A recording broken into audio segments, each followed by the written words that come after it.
Oof.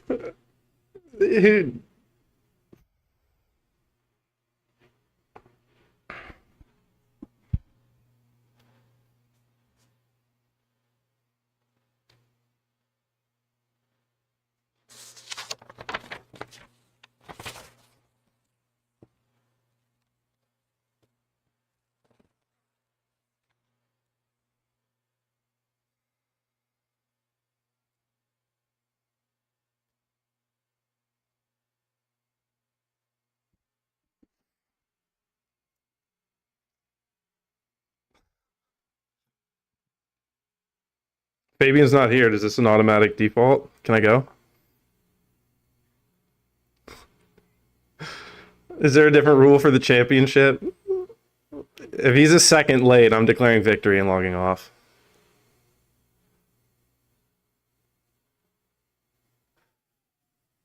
Well, I'll just rigged DCS. Yeah, I would just say it's rigged, and I would refuse to show up at the championship ceremony.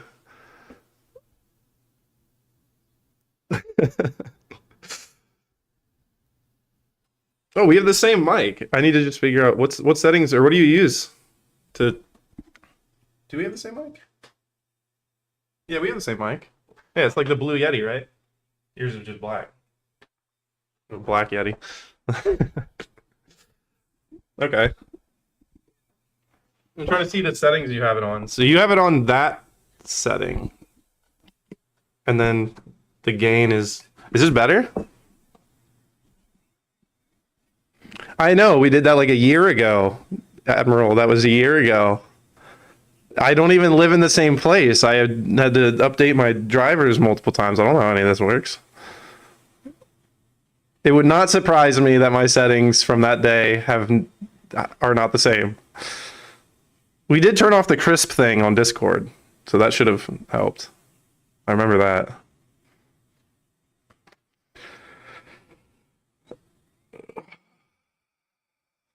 All right. Technicality.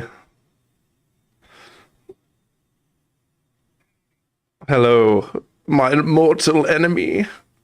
We meet again. We meet again. This feels like lower stakes than GridCon.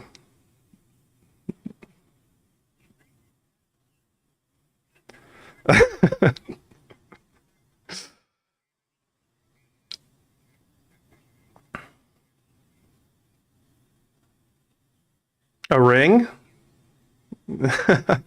Yeah, just DM Fabian after we're done.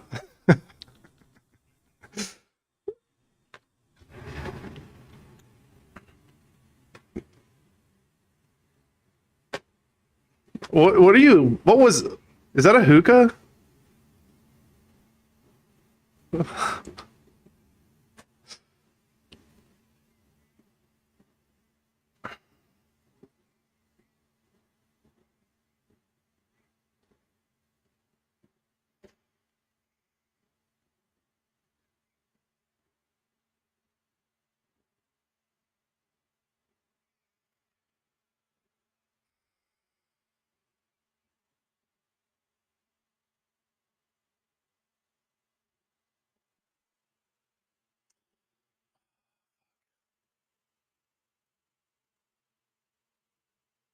It's crazy. It's like thousands at this point. Also, I'm hearing a reverb. I don't know. Yeah, now hang on. I gotta fix my settings because they can't hear you unless I put you guys on my speakers. But I need you guys to get through my headphones, and then I don't know why they can't. Yeah, this is something that changed like within the last month. Because whenever I use my headphones now, I guess I gotta figure out what. In audio. There we go. Okay, I figured it out. You want me to tell you how I did it? How'd you do that? Are you on OBS? No. God damn it. Hold on one second. I know it. I have a different issue. I'll fix it in a second. Oh, okay. I just had to It's change 'cause the Discord source for my desktop audio to the constantly fucking headphones. defaults. Like Oh, the yeah, that sound shit constantly infuriating. defaults to like. You could change that feature. All right, go ahead for me. Bing bong. Bing bong. All right, awesome. Yeah. No, it'll just constantly change what its like default output is to like a virtual audio cable I'm not using. Yeah, Am, you could make a am stop. I am I okay to put this on my screen? Is everybody okay if I go live yet, or I can hold back? You can go live, yeah. Okay. Thank you. Sorry, I was just about to call out the Jews. Please don't film me. I knew that was gonna get over well here. Yeah. Should have brought your hat. That would have made it better. What hat? I was waiting to see who was gonna Yarmulke, is that what you're saying? Oh, get- okay. I was talking about the crusher caps, but we know. Hmm. I'm talking to you, Pinto. No, I'm just kidding. All right, everybody ready? Well, I guess we're going to Sarah here to figure out her thing. Yeah, I'm just changing my camera. Let me switch microphones for me. There we go. Okay. Also, give me by the just- way, like just got you a need tinkle. to hire an employee to clean up your fucking Discord because you have way too many fucking channels in there. Yeah, I got that's about to be done here. Next day, I have You have to like organize it in some way. Are people even using all of those channels? Like you have like 100. Well, if you go fucking to channels. most of them are the politics channels, but if you go to them, you see that I'm like posting links in there like every other day. It's how I like, everybody's like, I just need a source. I'm like, you know what? You want a source? This is- no, we have a new Yeah, problem to you can get diagnose. it. This is what cocaine does to you. The idea that you are posting every other day in all of those fucking channels is Or no. proof positive that you have a drug problem, sir. Like you need to calm the fuck First of all. down. No, it's called I'm sick of these bastards going, where's your source? And I go, oh, I got a source for you, bitch. And then I say, here it is in this Just Discord. another If you wanna fucking go look tweet. for it, you could go and find it in this Discord right here, and it's in one of these wonderfully organized politics. Nobody could find anything in this Discord. Okay, That's This is Rwanda like- Watch has Go nothing to in a it. mad Half scientist of these don't have anything in laboratory, it, or and one they're like, post. no, I have an Because I organization system. I know where expanded everything the is. Rwanda Watch. It's because I expanded Rwanda Watch from the other channel. I will say, at least you have a different date. These aren't all posted on the same day. Well, yeah, they're different Actually, days. March 3rd, Okay. you were watching of quite a few countries on March 3rd. Yeah, we go through things. All right, everybody ready? I'll wait for everybody's back. We're gonna go.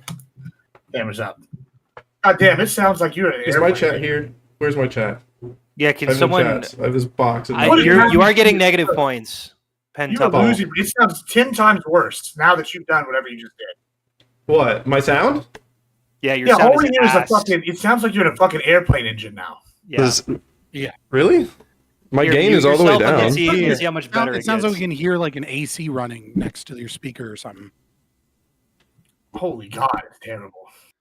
Hang on. It took me let me. forever to finally get it to where I could use my speakers. This feels And it's okay fucking now. Beautiful not having to have headphones on. Yeah, listen, I'm gonna need you to fix that shit immediately, Papa. Immediately. It's still like just that noise. Oh. I don't know what it is. No, now I think it's better now. Is it good if I just speak into it like this? This is great. This is great. Okay. I mean, I don't want to speak for everyone, but I think this is much better. Okay. All right, we're gonna go live now. Everybody ready? Ready? Wait, Sarah's not back. God damn it! The fucking airplane headquarters are back. Jesus, why? What happened? It was totally. I don't fine. know. I have told not been you streaming as stuff much, so I already. haven't really had to deal with this, I guess. The gain is all the way down. I have it on that pattern, which is the same one that he's using. Okay, we're turning him down to like 50% volume. All right, I'm gonna I'll just- win honestly, this should I debate just- by I'll just default mute when I'm- now. Bro, listen, one of my gay friends said this the other day, and I think it applies right now. This is shittier than two gay dicks. Holy Christ, bro, this is bad. Like, I cannot What? even believe it. Yeah, how What's bad wrong? that fucking audio. Is it better if I Look just at- look at- unmute look at- when I look at speak and then I'll Grid, mute? man. Is this He's- okay? Or do He's I need been to fix taken by this? Twitch to such degree, he has to be like, by the way, this was said by my gay friend. Yeah, Grid Gibbs. It's You can't Gibbs. just tell a fucking joke. No, for real. Just say it. No one cares. Like you're gonna say the joke anyways, you know, like fucking. Yeah, well, it's funnier when the gay guy says it. So, we're going to like, make that a preface. No, it comes across as like cloying. You know, like you're That's just the trying point. to. It doesn't bear Yeah. well. I think. Good. Yeah, You know what? he's right. Are we? Are we good? You guys can hear me, right? Yeah, we can hear Yes. you. Okay. Sorry, Doesn't sound everyone like an quiet. airplane A engine, woman so is much better. speaking. Oh, thank you. Allison, are you good? Can you hear us, Balderson? Okay, good. All right. So I posted the Can format. you hear map. me? Mhm. Can you hear me? Yeah, Oh, absolutely. good. And no airplane sounds. You have your new mic set up, Ben. I have both mics Yay! set up. I have them both set up. They both sound I'm fantastic. talking to Ben. Oh, he does. Ben got a new Are we mic. ready? We are ready. I'm just gonna mute when I'm not talking, and hopefully it's bearable. That's good. That's the first words I Yeah, wanted. I don't know why them shitty Yeti Blues anymore. I was told those suck balls. Oh, It's you also got a sound so broken good. cord that's taped to it, so it is due for an upgrade. This is what I wanted. I said we're going live, and then we have an update on all the tech issues. Welcome in, everybody. We are going live now. We are live doing the debate championship series. Now I have an echo from somewhere. I got you. Oh, good. We're having all the audios. All right, good. We're back. Okay. Welcome to the debate championship series. This is the finals, despite the comedy of errors that has occurred. It's a championship. We have our finalists here. We have Fabian Liberty versus Pentuple. We're going to be debating. It looks like border security. You I muted. will Oh, find- sorry. I thought I was muted. Sarah muted, and saw the mute Can thing. I thought you someone- muted me, and I was can telling my someone chat that you muted me. shut No, him I'm the gonna fuck just shut up? up. I'm just going to fucking server mute till we're done. All right. Yeah, this motherfucker, bro. I swear to Christ, every time, Pentuple, every time. All right, so the prompt is going to be, let me just pull this back up that we have agreed upon today. Excuse me for a moment. It is the United States. Wait, no, that's not it. Border restrictions are a threat to American liberty, property rights, and economic prosperity. It looks like the affirmative is going to be Fabian, and the negative is going to be Pentuple. So we will start with Fabian. Let me just pull up a timer. And we can kick this off. All right. So whenever you're ready, baby, you got 7 minutes. And this is going to be 30 seconds, and this is going to be 10 seconds. You know what I'm saying? All right. All right, Grib. Thank you. I'm happy to be back. I took a little break for my mental health, and we're doing, and my physical health. We're doing wonderful. Let me get right into this because this is going to be long. I did this just for Pentuple. In 1919, America was faced with a slew of economic and social problems, from urbanization, industrialization, and mass immigration from Europe. These problems were predominantly the stresses of natural economic changes from industrialization, but were exacerbated by the progressive era socialists' state funding of railroads and public work projects, pushing immigrants into tenant housing and railroad saloons. Of course, the socialist is never wrong. And just 6 years after the U.S. created the federal income tax, allowing them to shift from alcohol sales taxes, they created a red herring for America to blame in lieu of their socialist policies. They're going to blame immigrants and alcohol for America's problems. What followed was a dark period of American history that continued into the Great Depression, known as Prohibition. The progressives blamed America's woes on alcohol and immigrants and decided banning the sale of alcohol would solve everything. Any student of history knows that the coalition of the socialist progressives and temperance movement was disastrous. At first, alcohol usage slowed, but quickly black markets formed, leading to a 78% rise in homicides, crime families, and further economic hardships in areas riddled with crime. Government production of rot gut killed tens of thousands of Americans, blinding and paralyzing people, with over 50,000 Americans permanently disabled by Ginger Jake alone. Federal criminal cases quadrupled, prisons expanded nearly 400%, government corruption ran rampant, and most importantly, government power expanded. The point of this little history lesson is to proclaim that we are in a similar predicament today. Taxes have skyrocketed. Prices are out of control. No one can afford a home. We are a society drowning in debt and wars to maintain the oil-backed U.S. dollar. And instead of addressing the socialist policies of the Democrat and Republican parties that have led to this point, policies like tenfold expansion in housing regulations, massive tax increases, a ballooning welfare state, crippling student loan debt, insane medical regulations, tariffs, massive social funding to disrupt natural gender roles, legal destruction of families, etc., we are going to blame immigrants and ignore these socialist programs. Immigration restriction, just like in the past of prohibition, is a fucking red herring. Everyone concerned about border regulations and mass deportations is an NPC. You're an audience member participating in a magic show, thinking the hot girl really did disappear in the box, and you're ignoring the actual problems we're facing in this country. Harkening back to our earlier little history lesson, let me say this simply. Prohibition never works. It is a band-aid on an infected wound and only appears to solve problems. The fact is that the only thing prohibition and government regulations do is give more power and money to the government and worsen the living conditions of us all. The drug war hasn't stopped fentanyl fiends from leaning into right angles on Skid Row or in small town Appalachia. And immigration restriction has done little to curb immigration now. Trump hasn't even managed to deport 1 million immigrants in this country, and he's cucked out the corporate interests like big agriculture and hospitality industry. The dream of deporting all the immigrants could only be realized by a totalitarian state that is willing to commit genocide. Since the Reagan administration, we have had millions of illegal immigrants pouring in each year, and every enforcement measure is a drop in the bucket, causing at best temporary dips in new immigrants that only wait a few years. But maybe you're sitting there thinking all my blackpilling is true. But what the fuck am I supposed to do? I used to live in this nice town, and now there are areas I can't take my kids. Places that felt like home are now run by foreigners. My kids are trying to get a job, but they're evaporating, and I see people who shouldn't even be here, who refuse to assimilate, taking those very jobs. And when I log online, I see another case of some judge letting some illegal off for the 10th time before he murders and rapes some poor girl. At least Trump is doing something. That intuition, that experience is real, and I'm not denying that. But you have pointed the finger at the man next to you instead of the parasites in government that are causing this. These immigrants aren't here because our border wall isn't tall enough, or we don't have enough drones. They're here because your socialist government invited them. The Republicans, the Democrats, the CEOs, the NGOs are all writing checks to these people with your fucking money. And some are promising that afterwards they'll deport the bad ones. But these pesky Democrats are in their way, so they need your vote in November so they can do absolutely fucking nothing. People respond to incentives, and government control of people are some of the most expensive and least effective incentives. As with prohibition, it only causes crime to skyrocket, empowers cartels and coyotes, and the massive increases to the welfare state has only caused massive income increases in fraud. And watch, they'll ask for more power to combat the fraud instead of one simple solution. Cut off the money.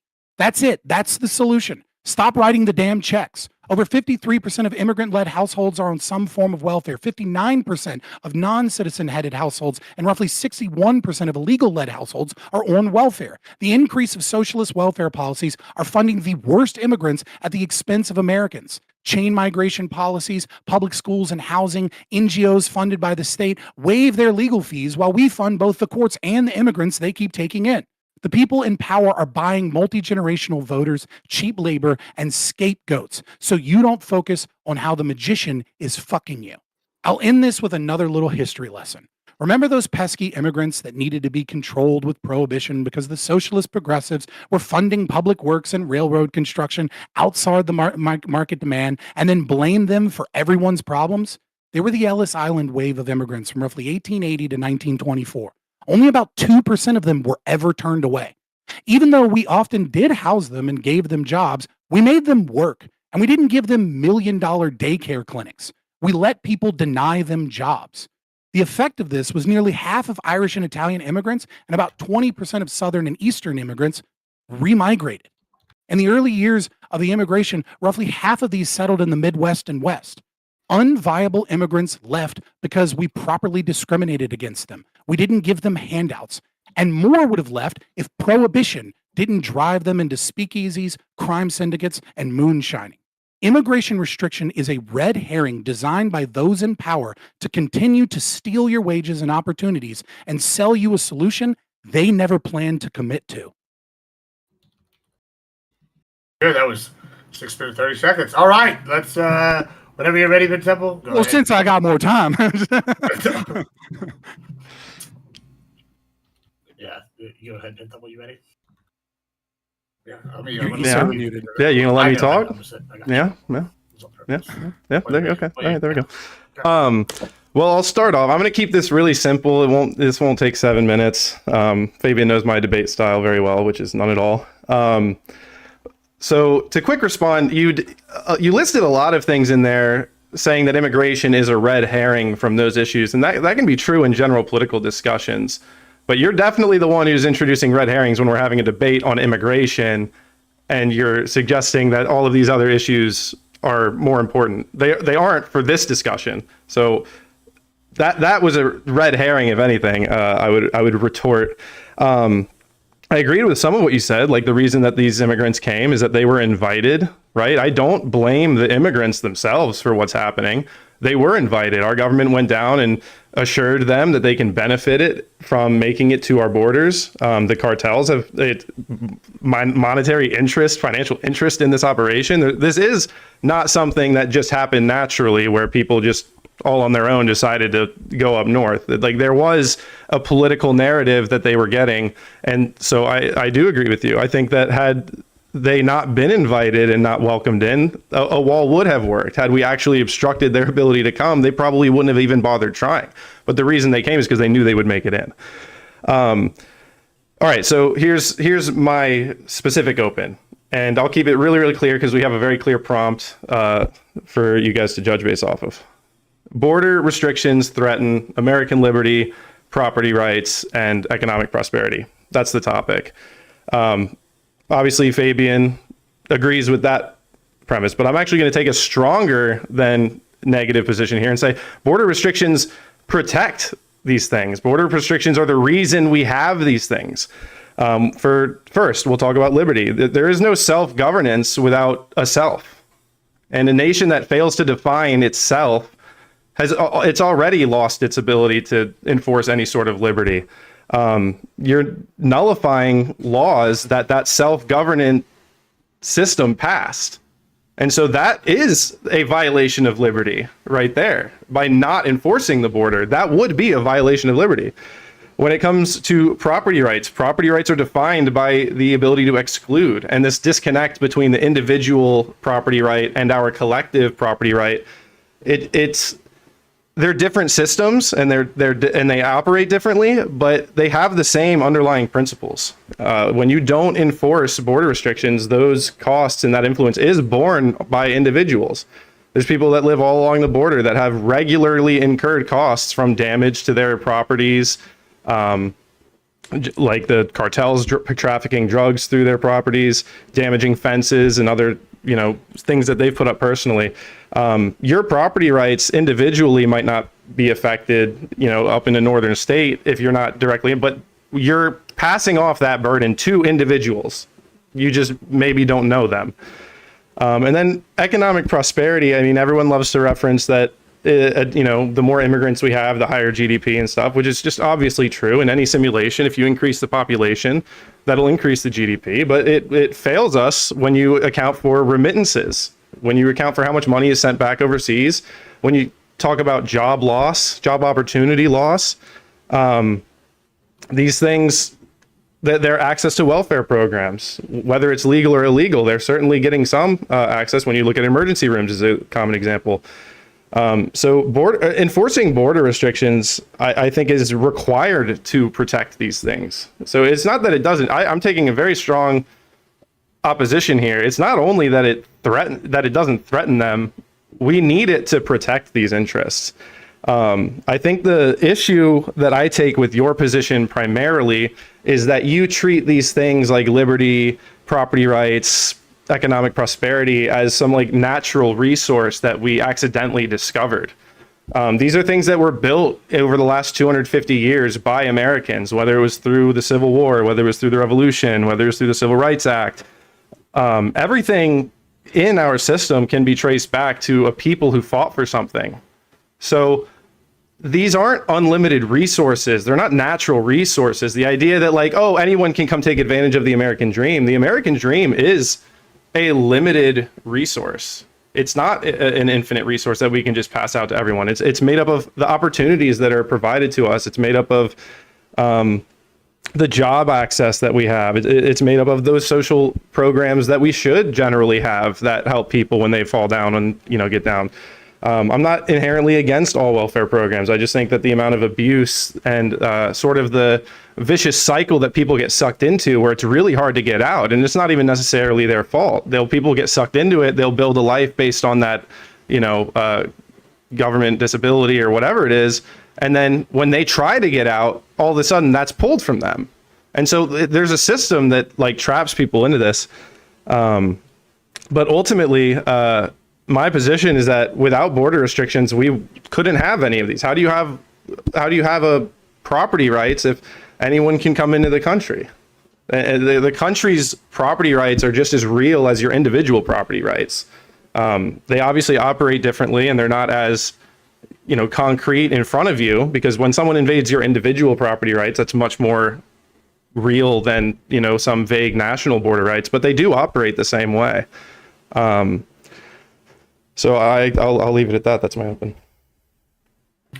Oh, for being so much shorter, it was only 30 seconds shorter. So all right, we're gonna open now. Yeah, I was wow. All right, now we're gonna open it up. Y'all can fight. Judges, we're gonna come to y'all in about like 10, 15 minutes or so. Then we'll have some questions. Use a bitch ass boy. Fuck. No, I'm just kidding. I'm just kidding. No, we can litigate those. First, let's you said that you accused me of engaging in red herrings, right? And I think I retorted that when you bring up red herrings, I think you're the one who's introducing red herrings by bringing all of the. We're having a debate on immigration, so in general, I can agree with you. This could be a red herring in a general political debate if we're talking about what's most important issues facing us. But so let me actually continue before you interrupt me, other than just re-explaining your intro statement, right? So when you accuse me of red herrings, right, let me weave this thread.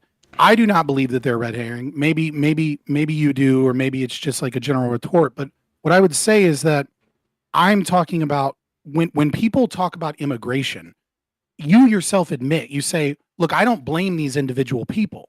Right. So you're not actually talking about the process of immigration. That's not your issue.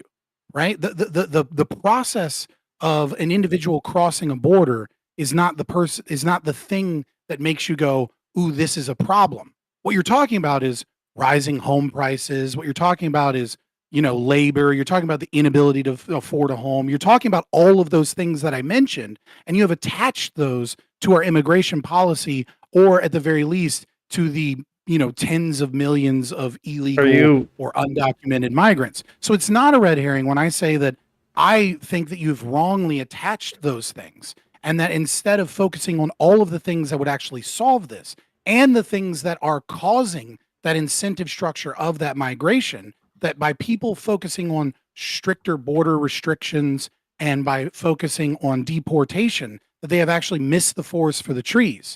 That they have focused in on this distraction that the state has put forward, which is that what will solve this is if we get rid of the migrants, but they're not actually solving what brought the migrants here.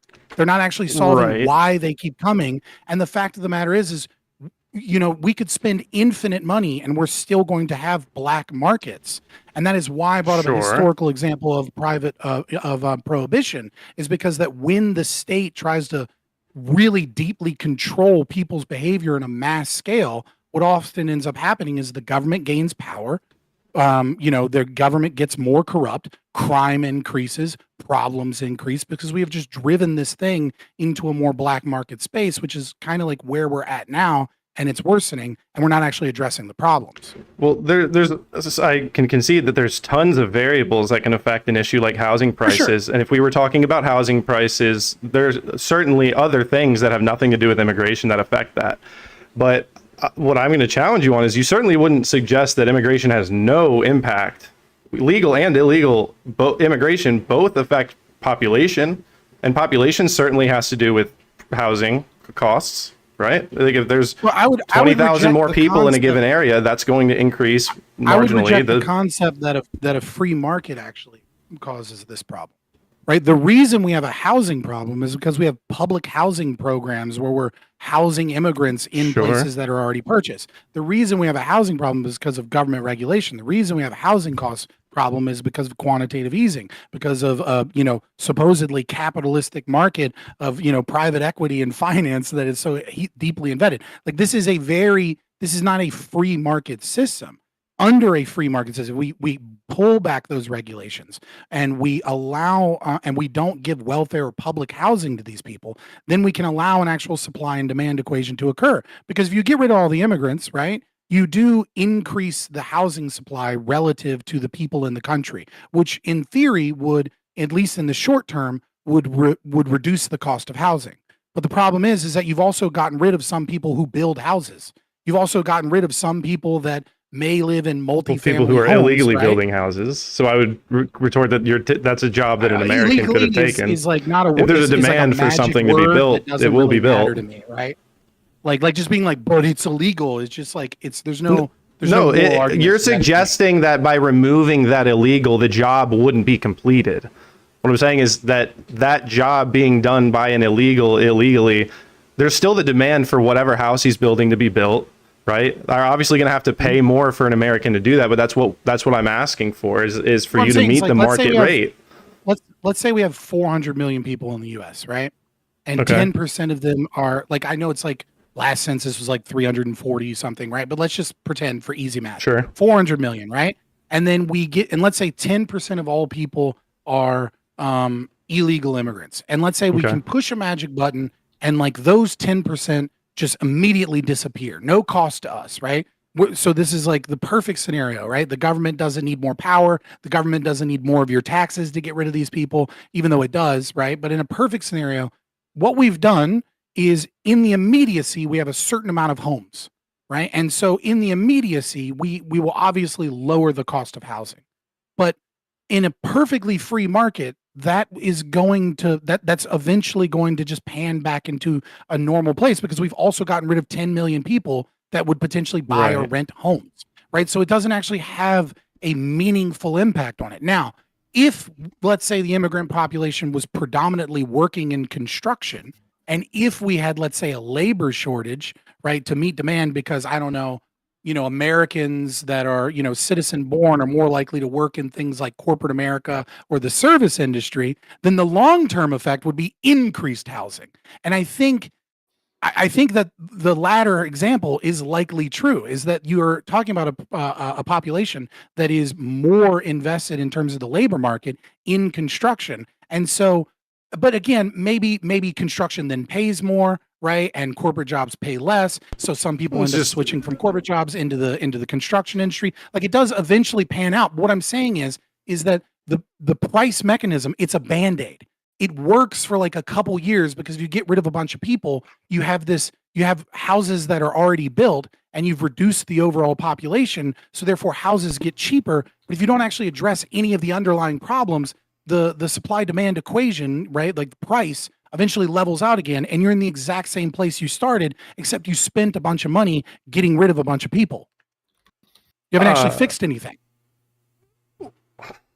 Well, I don't know that I totally followed all of that, but I understand there would be an effect when you immediately solve a problem because we're correcting a system that was being built with this influence in the system, being illegals in their population and what they're spending. I understand that.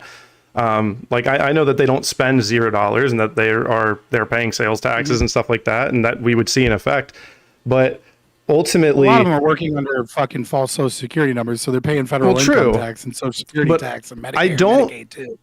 I don't concede that the reason that illegals are predominantly working in jobs like construction and manual labor is purely because of a desire to do that. I think it's because it's very poorly regulated. It's an easier job. It's much easier to hire someone to work on a construction site illegally than it is to hire somebody at a Wendy's illegally. So I think that people are drawn to the opportunity, and there's a serious financial. Hold on, pause. I already admitted that over time the supply and demand equation would likely balance itself out. Sure, but we wouldn't. Americans would move out of corporate America into construction because there would be a labor shortage, so they'd spend more money they'd say like wages would increase in construction, people would move from one job market to the other, like that would balance out, right? It doesn't take like 20 years experience to do most construction jobs. You can learn an apprentice in 6 months to a year, and you pretty much know what's going on. So that's a moot point. What I'm saying is that the overall impact of reducing the total population has an immediate effect on housing prices, but that the supply and demand equation eventually evens out, and that when what you see is you see people link immigration as if immigration is what's causing housing to be an issue, and it's not. That's my argument, is that it's not population having a growth negative is right. Unregulated population growth is going to affect unregulated population growth. Are you a fucking genocidal Malthusian? No. What do you mean? No, have more babies, people. Don't listen to Pentuple. No, right? I'm birth rates. I'm are not low. against population growth, but I'm just saying that like when you have unregulated population growth, illegal immigration would be unregulated. There's no, Right, I mean- we've reached the amount of illegals that we're bringing in, and now we're going to stop them. That it's illegal. It's been illegal. It's illegal from the start.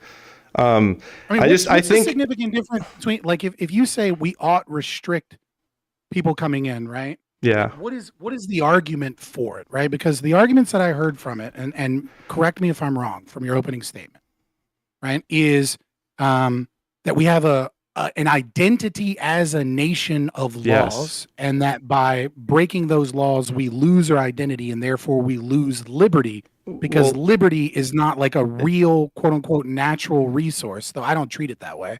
And you said it is a limited resource, that there's only so much liberty that can go around. Maybe that's why you believe in keeping the population low, because once the population gets too high, we'll lose too much liberty, but it's a limited resource, right? And that we're a nation of laws. So by virtue of breaking whatever law our corrupt government officials come up with, we've lost liberty. Immigration laws weren't cooked up in the back rooms. These are things that people have demanded throughout American history. I mean, there's how many times have we passed an immigration act? I'm just saying, what it has to do with liberty is that when you're a population that governs itself, what is that self? And that self is Americans. It's made up of Americans. And when you open that pool to say anybody who comes here is an honorary American and they're entitled to that, there's really no definite self that is governing you. It's just it is the government. I wouldn't make the argument that you're an honorary American just because you cross a fucking. Well, I'm just saying in practice, the way that they are incorporated into our society, they're not a citizen, but you're in favor of allowing them to continue working and living here. That's what I mean by honorary American. I want to disassociate myself with maybe left-wing libertarians or left-wing people that are open borders, right? The way that I view an American or an Englishman or a Polishman, whatever it may be, is a Bayesian inference, right? Like I reject this magic soil theory that like the moment you're Bayesian is like it's like grabbing a group of characteristics, and right, because like when people say what is a woman, and then they'd be like, well, a woman has children, and be like, well, then are infertile women not women because they can't have children? But it's like, no, it's a Bayesian inference. It's a whole bunch of things: secondary sexual characteristics, the ability to have children, the role they fill in society, the fact that they have 2 X chromosomes. It's a whole bunch of things. And sometimes people in the category are outliers that miss one thing, right? Sure. And so what I'm saying is that what is an American isn't a Bayesian inference. It's how many generations have you been here? It is in part racial. It is in part, your legal status. It is in part how much you contribute. It is in part how much you are ingratiated to the culture. All of these things are what make an American. Are you a citizen? Yeah. Well, hold on. I find that to be bullshit. I think a Somalian that gets citizenship isn't just magically American. Well, let's go get into that some more in a second. Let's go to the judges now. I'm sure a lot of them are very excited about that dissertation on Bayesian. So we're going to go start with Tomato. I think she looks excited. We asked somebody else. Yeah, go ahead, Tomato. You got something for us? You got a question, Sarah? I kind of, I know we're all within the prompt, but I also feel like we're not really speaking as much to the prompt. We're going in kind of other different directions, right? And so it kind of captures what Fabian is saying, but it also captures what Pentuple is saying. Like, Fabian saying all of these other things are important, and while Pentuple saying, yeah, that's important, but that's outside of like what we're talking about. And I guess I'm looking for maybe a little more.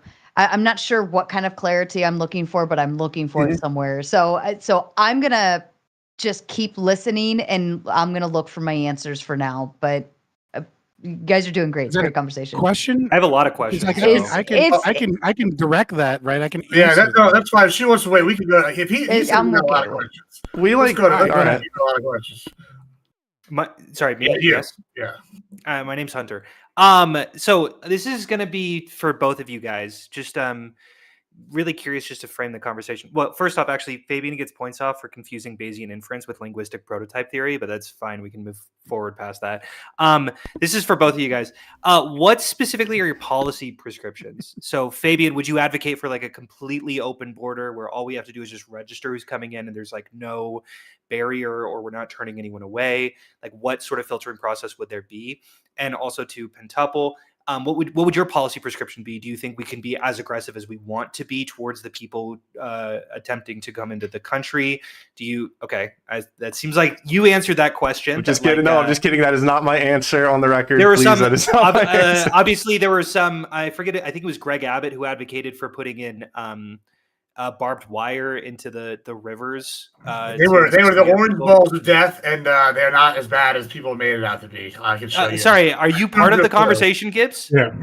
Okay, cool. Yeah, Gibbs. What the fuck? That's a Server question mute about you him. guys. What would you advocate for specifically policy wise? Like what specifically are we looking I'll go first on that. So, like, my realistic answer is just I would like the immigration laws as written currently enforced. I don't believe that that's happening. And they shouldn't be changed. You're okay with that? Right. How they are? What I would want, like, to give you a more realistic answer of where I stand, I would want a small limit on invited legal immigration.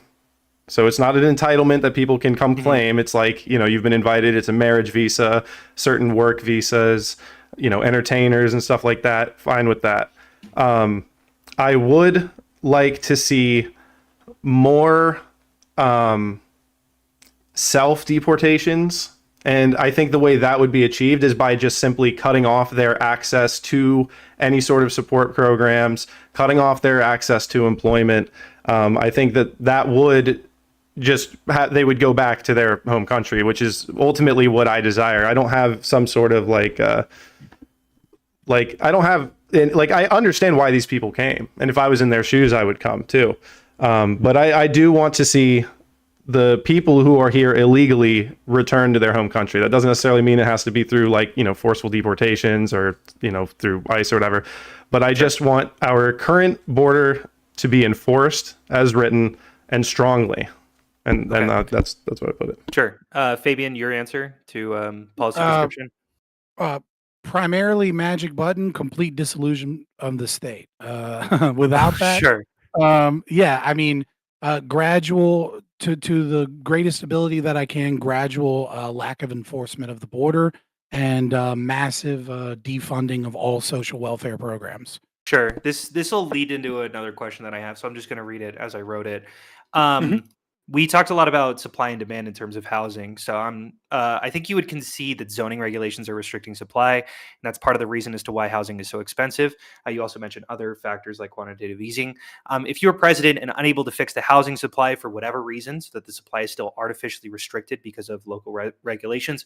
Also, if you reject this framing, then for whatever reason you're unable to touch the housing issues at all, would you still advocate for open borders knowing that this would create an increase of cost of rent? Yes. Okay. So here's the thing. I think that's important distinction to make here, right? Which is, when I'm working in a libertarian framework with, the concept of what we ought support and what we ought not support, right? Obviously, you can't push a magic button and get anarchy the next day. And so the real question is actually understanding that we are in a philosophical war. And that these ideas of these tit-tat back and forth policies are really kind of like minor things in this cliff that we're diving off of with our debt and all of our issues. And so the main question that I ask about any specific policy is this policy motivated by the false belief that government solves problems? Or is this policy motivated by the philosophical belief that government intervention has caused problems? And so that is kind of like with limited power, because even a president, obviously, as you noted, has limited power. With limited power, the policies that I would support would be those that philosophically recognize that government intervention is exacerbating the problem in some degree. Because, I mean, like, if you open the borders, but like all of these other housing regulations are a problem, well, they cause rent to increase. Maybe we keep preaching that the reason the rent is increasing is not the open borders, but is the fact that, like, their local Californian fucking, esque, mayor has all of these NIMBY laws that are keeping us from building houses. Cool. Okay. I still have questions. Gibbs, why don't you just cut me off when we're done with the Q&A? I also have a question for Fabian. Well, Sure, but that's not the fucking part of the debate, is it? Okay. Well, the it's debate gonna be. part of the debate is when It's gonna be. After you Ben, get a little bit of I points off for dick sucking, but like I do appreciate it. Whoa! Do I get a lot of points for dick sucking? After Ben goes, I do have a question. Yeah, that's fine. Go ahead. Yeah, I am entitled to no points. All right, if you got another one. Yeah. I've got. So where do we want to go? Okay. Most economists recognize that deporting 15 million people. So this is to Pindouble. Is that how you want me to refer to you? Yeah, that's good. That's good. Okay, cool. Most economists recognize that deporting 15 million people could be disastrous for our economy, as most businesses could collapse with the heavy disappearance of supply and demand and the velocity of money. Are these economists mistaken, lying, or is this a cost you acknowledge but you believe is worth taking on? Probably sort of in the middle, but mostly the second one. Mostly I would just be willing to bear the cost. But ultimately, what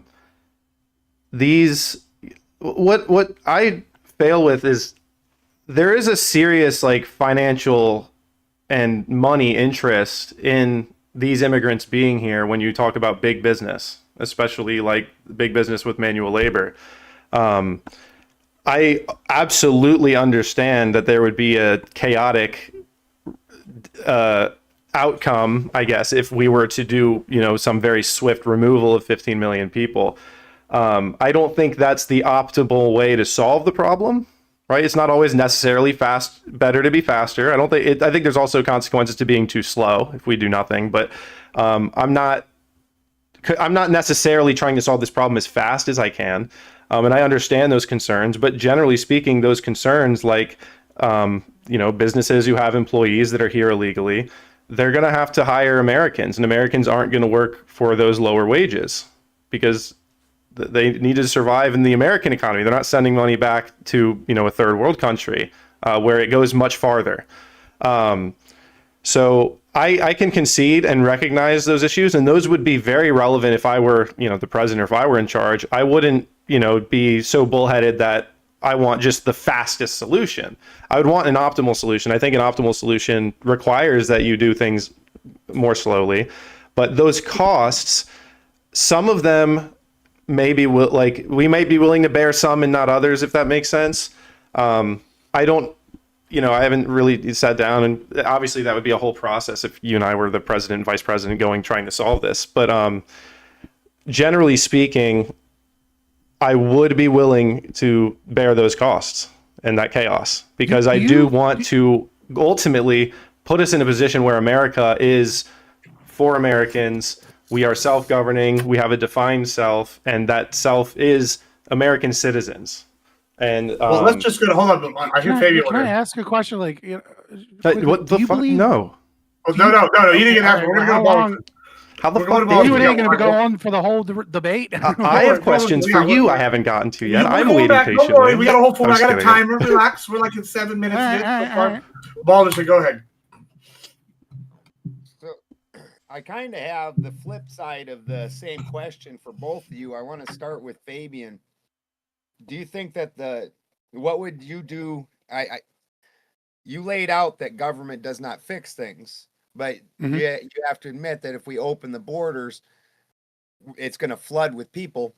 Fine. What are we gonna do to stem the people that are willing to pay those people lower wages, and they will take those lower wages. Awesome. And shifting the I would do economy. nothing. I would celebrate. I would celebrate that there are all of these jobs, right? Because like minimum wage in a job market is death to an economy, right? Like if there are people that are willing to work for less money to do a job that Americans won't do for whatever reason, and they're willing to do that, that's great. The problem is not that there are these like I see, like it's something Pentuple said, right? He said these people are, Americans are having to survive in the American economy, and then they're sending money back over. And I think he's pointed out something that is really actually a really strong argument for what I'm talking about, which is how in the fuck are the immigrants living in America in a separate economy than the Americans? And the 15 to answer a house. is because they're heavily subsidized by the state, right? That's why they live in a separate economy. That's why they're willing to get, They live That's like why they're willing 15 of to- them in a house. I don't know if you're aware of this. I'm aware that like certain immigrant families, right, like pack in. Yeah, right? some. A lot of yes, workers. A lot of these. There's like 15 male workers So they living no in one longer place. live in the American economy because a Because bunch they're of sending them are in, remittances, tight quarters? and the money goes much farther over there. That's why That's they're not willing to living- work. That means they have extra money to send out. That means they're not only surviving the American economy, No, they're doing more than surviving because they have extra money to send out of the American economy. What I'm saying is very simple, which is they're not I paying don't for care car if insurance, Well, hold on, let me healthcare, answer the question. rent. Yeah, let You're me just answer the wrong. question. So You're I'm presenting it right. like these Like, illegals let's live let in him just like answer. another apartment next door. Well, hold on. They Just let him do, answer, and quite you can answer literally. the question, Pentuple. Go ahead. Finish They that. do Finish quite that. literally live in an apartment next door. Yeah, like 10 of them. All right, well, let him They're not finish. Let him paying the finish. same You rent. got- They're you not got paying one health second. insurance. They're not buying. They're not God doing damn all it. of these things that we do that we demand higher pay for. Right, where's the mouse? Right. They are making Right, different choices in the economy because they are willing to do different things. I do not care if an immigrant is willing to do a That's job. how bad for it is where they $10 an came hour. from. Okay, Think about I that. get that. That's why they're I here. get that you're just trying to be like, but the dirty immigrants that No. sleep on the floors, ew. But it's not an argument. It's not an argument. So to I didn't answer say the that. question that was foisted to me, I wouldn't do anything to try and stem the tide of businesses paying low wages to low skill immigrant labor. I don't care. In fact, that's productive to the economy if they're willing to do it. What we need to fix is the fact that we subsidize low skill, low wage labor and fuck over American wages with things like food stamps, with things like temporary assistance for needy families, with things like Medicare, Medicaid, Social Security, with all of these welfare programs allow businesses to pay under the market value for the labor. And especially this is true with immigrants that are far more likely to be on welfare than American citizens. So you're having money stolen out of your paycheck to subsidize those low wages. In a completely free market, if someone's willing to do a bullshit job for low wages, then that's just economic activity. That's good for everybody. It's But if right, but if it's subsidized by your money, that's the problem. You're And that's what I would subjecting. focus on fixing. Let me respond to that. You're subjecting Yeah, the you can- American I economy. I didn't get to respond to any of your shit. Oh my Just god. go ahead. Well, he You're did subjecting- ask both of y'all to answer the question. You can answer the question, and then we're going to. Yeah, I that's haven't even asked Pentuple his part of the question yet because they're kind Okay. of flip sides. Go of the ahead. coin. If you answer the question, Pentuple, you answer. All right, let me write it down so I don't forget. Okay. I have Go Go ahead. ahead. Go ahead, Boston. Boston, go ahead. Well, this way. That's on him. So basically, and then this is still Fabian. So basically, rather than exporting all of our jobs to third world countries, we're going to bring the third world country here. Yeah, I mean, if that's how you want to define it, bring the third world country here. What I'm saying is that we've brought the third world here. We did it with Irish when they came over. We did it with Italians essentially when they came here. And most of them went back home because we didn't subsidize the third world here. So when you say bring the third world here, no. Right. I think I can bring some clarity if I'm allowed. So the problem here is that we have to make it to where people that don't make enough money to survive in our economy are unviable and they fucking starve unless they go back home. Okay, we stop giving them free shit when they don't speak our language, when they don't assimilate to our culture. Okay. We stop giving them free shit so that they can continue to be the third world. Because some of the people in the third world are high IQ, hardworking, great people that we fucking want here. And some of those people are fucking knuckle dragging retards from a barbaric culture. And the people that are knuckle dragging retards from a barbaric culture, we're paying. We're paying them. We're giving them money. That's who's doing it. It's the fucking Democrats and Republicans right now that are importing the third world. We have to stop importing them, and having drones and a bunch more millions of your tax dollars at the southern border doesn't actually fix that problem. It just empowers the cartels to bring more fucked up drugs and kill more people here.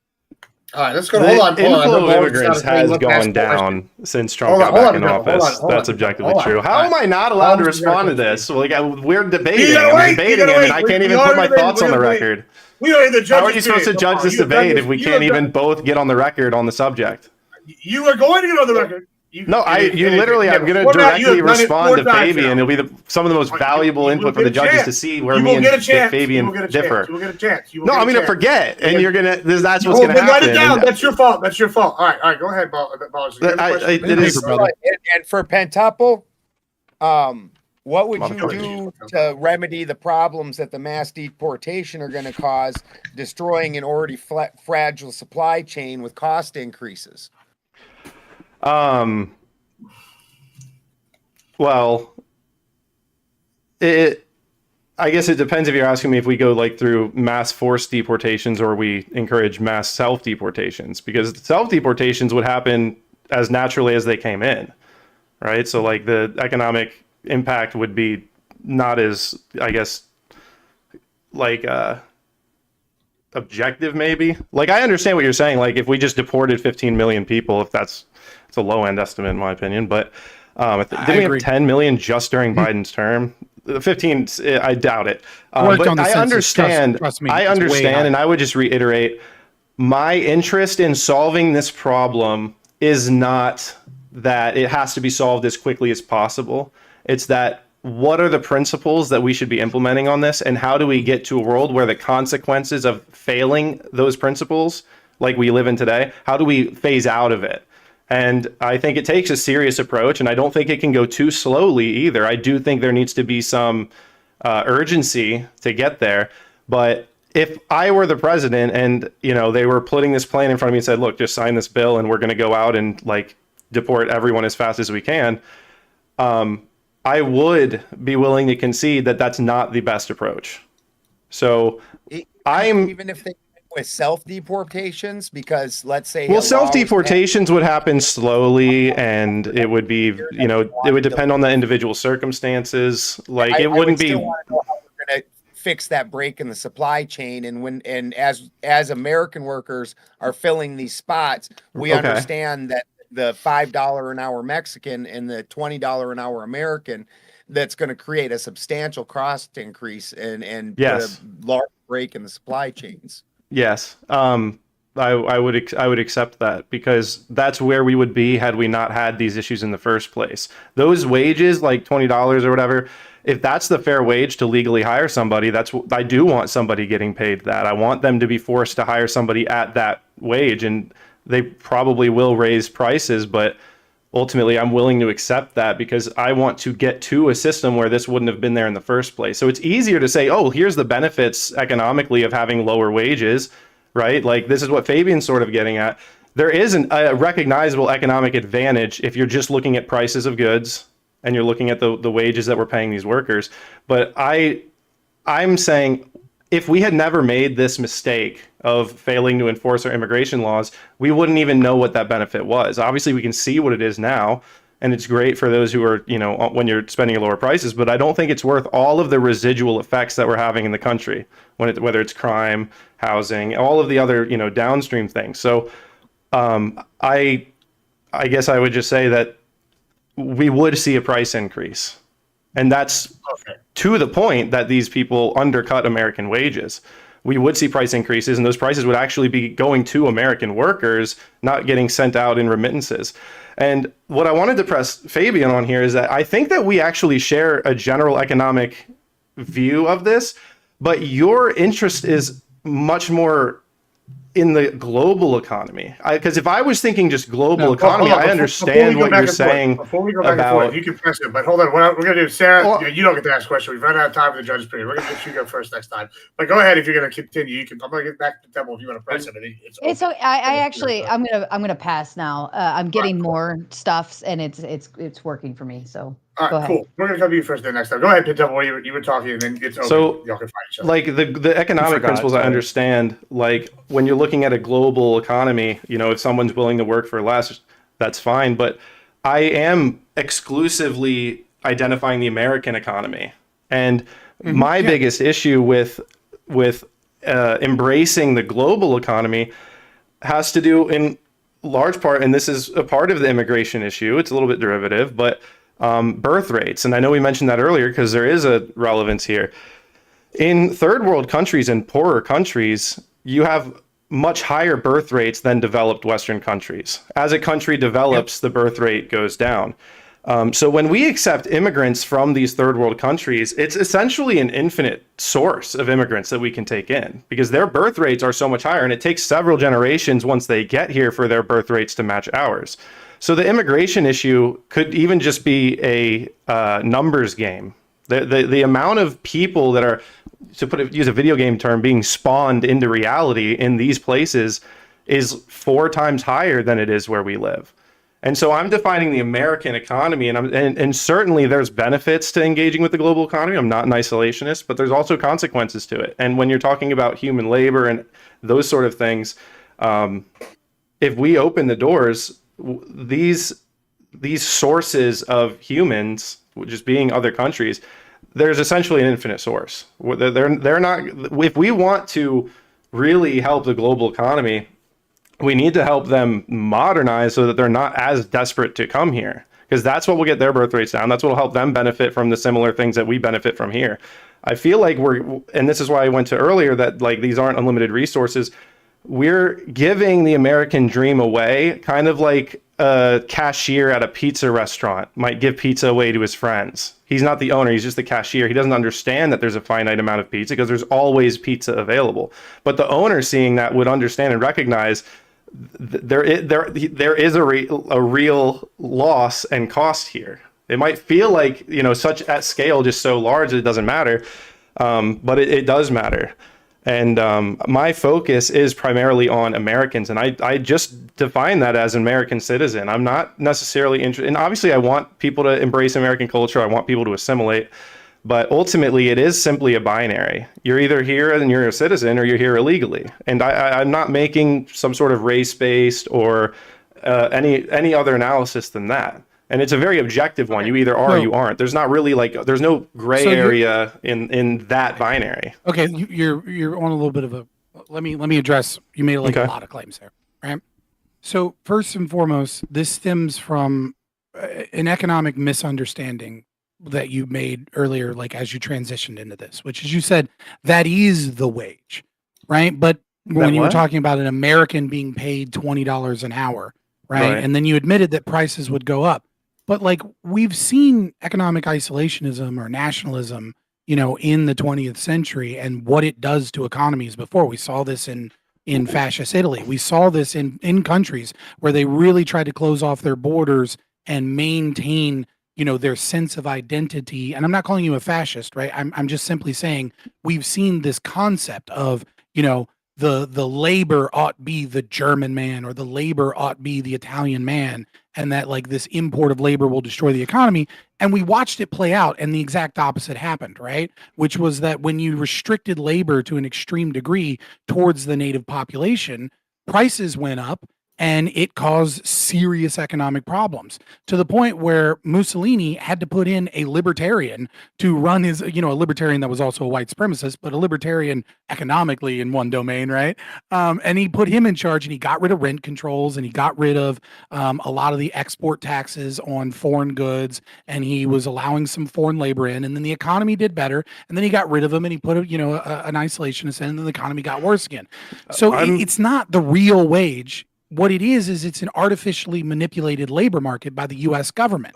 When the U.S. government says we're going to restrict people from coming into this country and participating in the labor market, right? That Illegally. is in and of itself, and it's not about you. Just keep No, using it illegally is. like a I didn't magic say you word. couldn't legally hire You're casting it like a workers. spell for retards. It doesn't matter. Like if you're restricting the amount of legal immigration, right?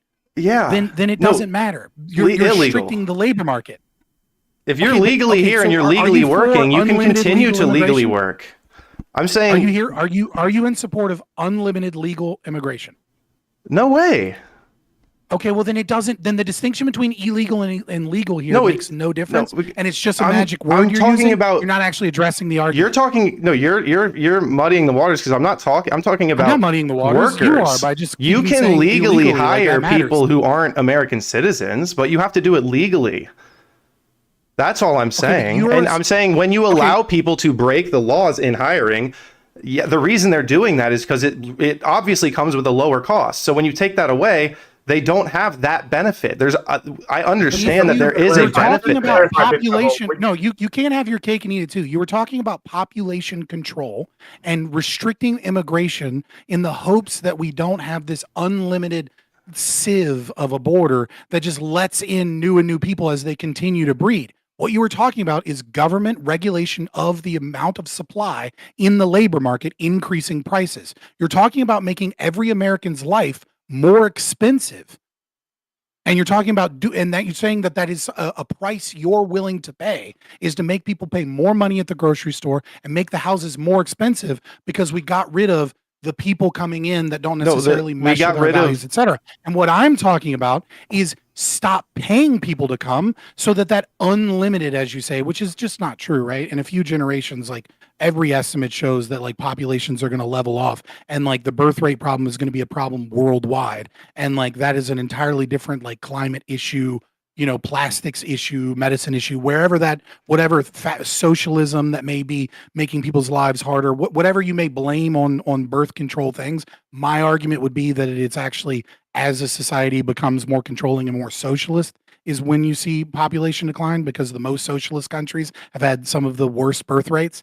But nevertheless, whatever you blame that on, that's a world thing. But even if we assume that this continues, you were talking about artificially restricting the supply in the labor market, increasing prices for Americans. I'm talking about getting rid of the element that is currently depressing those wages. And there's a reason that businesses want to continue saving that money on that labor, because it does keep those costs down.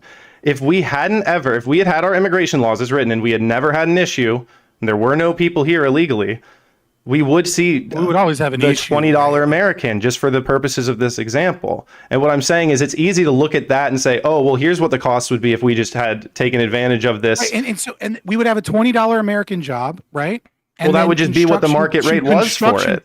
Right, and then construction costs would increase, and then homes. No, they're increasing. Hold on. They're increasing because we got rid of. Nope. We're not doing this. And then instead of, I'm going to finish this line of thought. And then instead of having the first-time home buyer having to spend $350,000 to $400,000 on a house, they'd be spending $500,000 to $600,000 on a house because the wages would just inflate and the prices would inflate. And we wouldn't actually fix the fucking problem because immigration is a goddamn red herring. Because immigration is a way in which they confuse and trick people into blaming something that actually isn't the problem, so that they can continue taking our liberty, growing the fucking state, growing the power of the state, continuously getting more and more power, increasing the fucking prisons, and making the middle class fucking shrink and shrink and shrink. And we're not addressing the real problems when we talk about immigration.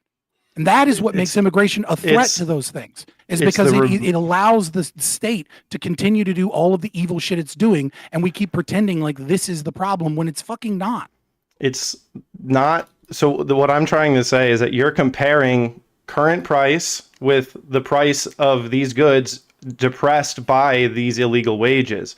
And I'm saying that's the reason that they hire people illegal. That's the reason that they choose illegals over Americans, because they can offer their prices lower. They get more sales. They save money on labor. I understand so if we that. get rid of that, what happens? So if we get rid of that, what I'm saying housing is prices right, increase. Increase compared to a depressed system. This is how it should have been. These are the prices that are, in theory, not raised from anything. These are what the market should have reflected. The system is state regulation. State regulation is depressing these things.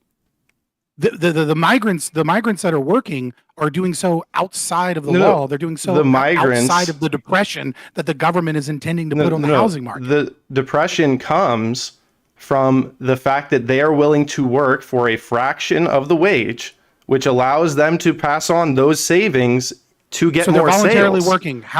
But you want to get rid of that liberty, right? And then, but somehow I want to require the employers to hire Americans, and I understand that they lose the benefit of saving a significant amount on the labor wage. Or does it apply to humans? What? Well, so you're saying like you want to get rid of a voluntary transaction between an employer and an employee, right? So that we can get rid of them, so that we can force them to hire Americans at higher wages, and that'll like fix things. But if the prompt is about liberty, right? Does liberty only apply to the whites? Does it only apply to the American citizens that have or the people with a card? Like, how does that work? How is it a threat? How is it a threat to liberty, right? For an employer to voluntarily hire someone to do a job. He would otherwise be forced to hire Americans. And the reason he doesn't is to take the benefit of depressing the cost of whatever his business is. Yes, he lowers the cost by hiring someone at a lower wage. Can I ask a clarifying question? That's liberty. No, hold on. Are judges able to? We're going to the we're going to judges now anyway, so it's perfect time. Oh, okay. Okay, you can go first this time, and then we're going to go to Sarah, and then Wallace. So go ahead. If that's okay. Yeah, I know that we said Sarah was going to go first. Pensapple, I feel like I'm getting a little confused by your argument, where I'm not exactly sure if you're arguing if there's an economic benefit or not. Sometimes it feels like you're shifting between having an economic argument and then having like a national self-identity argument and then having like a moral adherence to the laws argument. Okay. And I guess if we could just focus on the economic argument, you seem to agree that there's a depression of costs, right? That like costs essentially go down because illegal immigrants are willing to work at those prices. That to me, and maybe you could make this case, that to me sounds beneficial to all Americans. It's beneficial in a vacuum when you're only looking at the cost of goods. If you could make an economic argument why deporting immigrants and increasing the cost of goods would be So if you and just focus on more important to me than the cost of goods, more important to me than saving money at the grocery store is having a job. Right? So when you get rid of these workers, those jobs still have to be done. The reason that they hire them is to take the clear and economic benefit of saving money on cost. So when you take that away from the business, I understand that costs are going to go up. But for every single one of those jobs, when you put an American in it, that is significantly more impactful for that American than saving money at the grocery store. And when you congregate all of this together, I think all Americans benefit from Americans working these jobs, even if the costs go up, because the money isn't getting sent out of the country through remittances. I understand why illegal labor benefits these large businesses and companies, and they certainly are paying the government to keep it this way. I have no illusions about that. This feels, and maybe I'm projecting on you. I really don't want to. It feels a little strange coming from a conservative, because it seems like what you're arguing, because obviously you would concede that Americans aren't currently working at the cost that they are, right? Correct. But they don't want to work at $5 an hour. Correct. It's just not something they're interested in. That's right. It seems like then they can't afford to. Are arguing for, and I don't want to put words in your mouth, is like a livable wage. You want to increase the minimum wage. Absolutely. I think that Fabian's approach is actually going to depress even American wages, because when you have all these illegals working for $5, an American might get paid $15 instead of $20. Like, it does, I think, have an effect. But what I'm saying is, even acknowledging the cost effect, and what I'm saying is that when you have these illegals here, when you look at things in a vacuum, like cost of goods and the prices on the shelves, there is a clear benefit. That's why they do this. That's why they hire illegals. Those jobs are still in demand. They're not going to stop shipping the goods, but they will be forced to pay an American a proper wage. And I do want those Americans to get those wages. I think they are depressed by the fact that they're either not getting the job because an illegal is working that job, which is in demand, or even the wages that they would be getting are going to be deflated because, okay, there might not be, an illegal to truck this, shipment up, so I have to hire an American here. But generally speaking, those decisions do affect American wages. And so look, I actually probably agree with Fabian. I don't actually particularly like minimum wage laws, but to me, it's like, if we have a minimum wage law, then like you're right. It might be a voluntary transaction between a business and a person to work for $3 an hour, but I would say that is against the law and that shouldn't be allowed. I generally just want the market to be not depressed by the availability of people who are willing to work for way less. And there's a lot of reasons why they're willing to work for less. And it's not because they're bearing all of the same living expenses that Americans do. I mean, I know, having lived in Maryland, I know many houses that have like 15 to 20 people living there. We know they're illegal. They're laborers. They send their money back to home in Mexico or wherever. Sure. Could I? Yeah. Okay, go ahead. So go ahead. Just one last follow-up question. I think what I would say is, let's just live in a hypothetical situation where you advocate the policies that you're looking for, and you start recognizing that although wages have increased, costs have increased higher relative to wages. Well, employment would also increase, right? Significantly. Okay. Every single one of those jobs is an American who has a Rate, job. I think is what you mean, not necessarily employment. We're not participating in those jobs now. So we would probably recognize that some businesses would go under because they don't have if you labor costs could not survive, if you could not even survive without undercutting legal wages, then that's right. correct. So I guess my question is, it seems like you recognize that there's definitely some iffy circumstances when it comes to the economy. There's some pros. Well, I understand that there's a lot of people who benefit from the illegal supply of labor, and that those benefits, when taken away, will negatively affect the people that are currently benefiting from that arrangement. I do get that, but You're benefiting by cheaper prices. I'm marginally benefiting. Like, if in a vacuum I'm benefiting, it seems like strange. if I'm only looking at the prices, that you're marginally benefiting. Right, because if you look at it in a vacuum, it's objectively, if I'm paying a lower price, I guess I'm benefiting. But if my neighborhood is becoming more and more unemployed, and there's more and more violent crime and any of these other derivatives of illegal immigration, then it's not worth it. So I recognize, like, there can be a marginal benefit, but what I'm pushing back on is that I'm not necessarily saying I think that cost decrease justifies all of the other issues, which I'm not bringing up because I'm not trying to invoke red herrings into this argument. But I do okay. Yeah, I think that you got that. Oh, Sarah, what you got here? I think my bigger question here is whether we're defining border restrictions the same way in the prompt, because I'm recognizing you're both kind of saying like sink or swim concepts, but at the same time, you're both like applying it differently. So Fabian and then Pentuple, can you explain to me how you define border restrictions?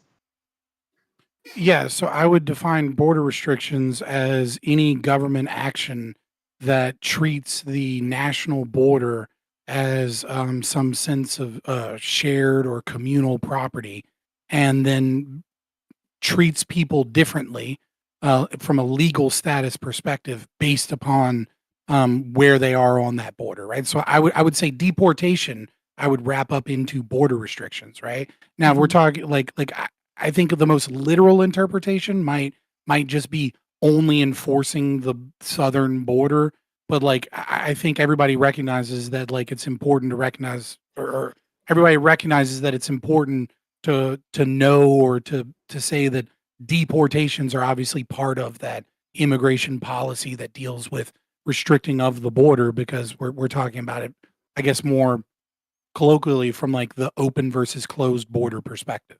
Mm-hmm. Okay. And then Pentuple, to you, please. I'm operating on the same definition. Okay. Yeah. Okay. I think that the difference is that I do have a very America-centric view of this. I'm viewing this as an American. I'm prioritizing Americans. Me too. am significantly less interested in the benefits that the global economy has from this.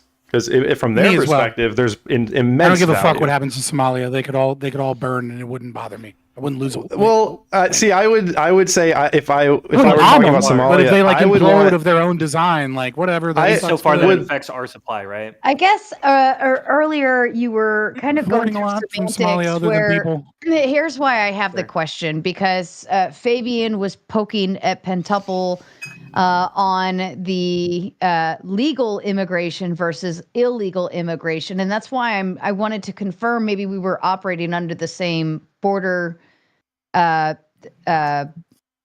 border restrictions definition, because if Pentuple is saying, yeah, if you come here legally, fine, it's good, and if you're hired legally, fine, it's good, but then Fabian was kind of combating that as well with saying that oh god, I can't even remember how it was, but you guys were combating on legal versus illegal.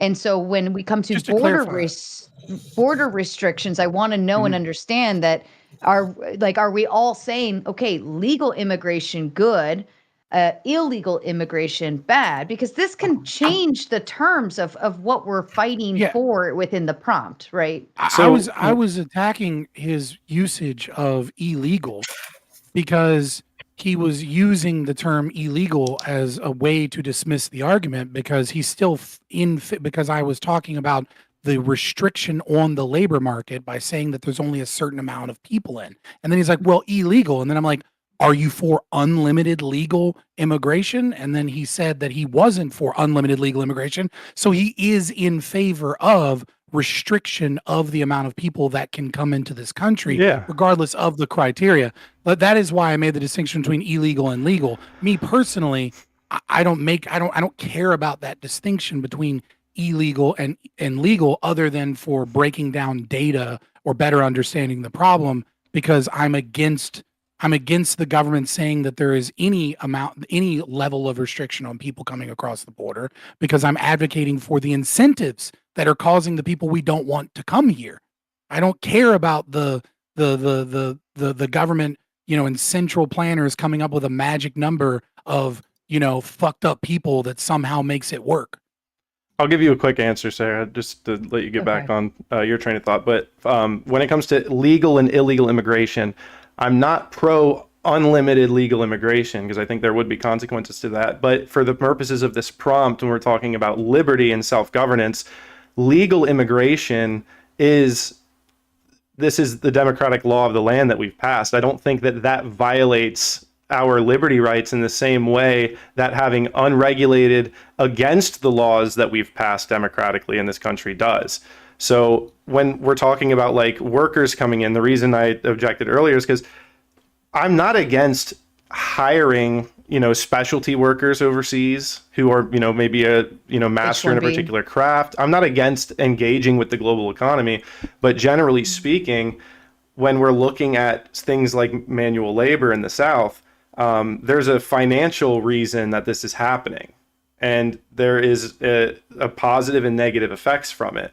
And the positive effects don't outweigh the negative effects. That's where I stand when I say, like, yeah, the costs might go up, but more people will have jobs. For every job that an illegal's working that gets hired to an American, because it's a job that needs to be done per the market, that's more valuable to me than seeing rising costs. Having my neighbors be able to get a paycheck, having unemployment grow in this country is not worth lower prices to me.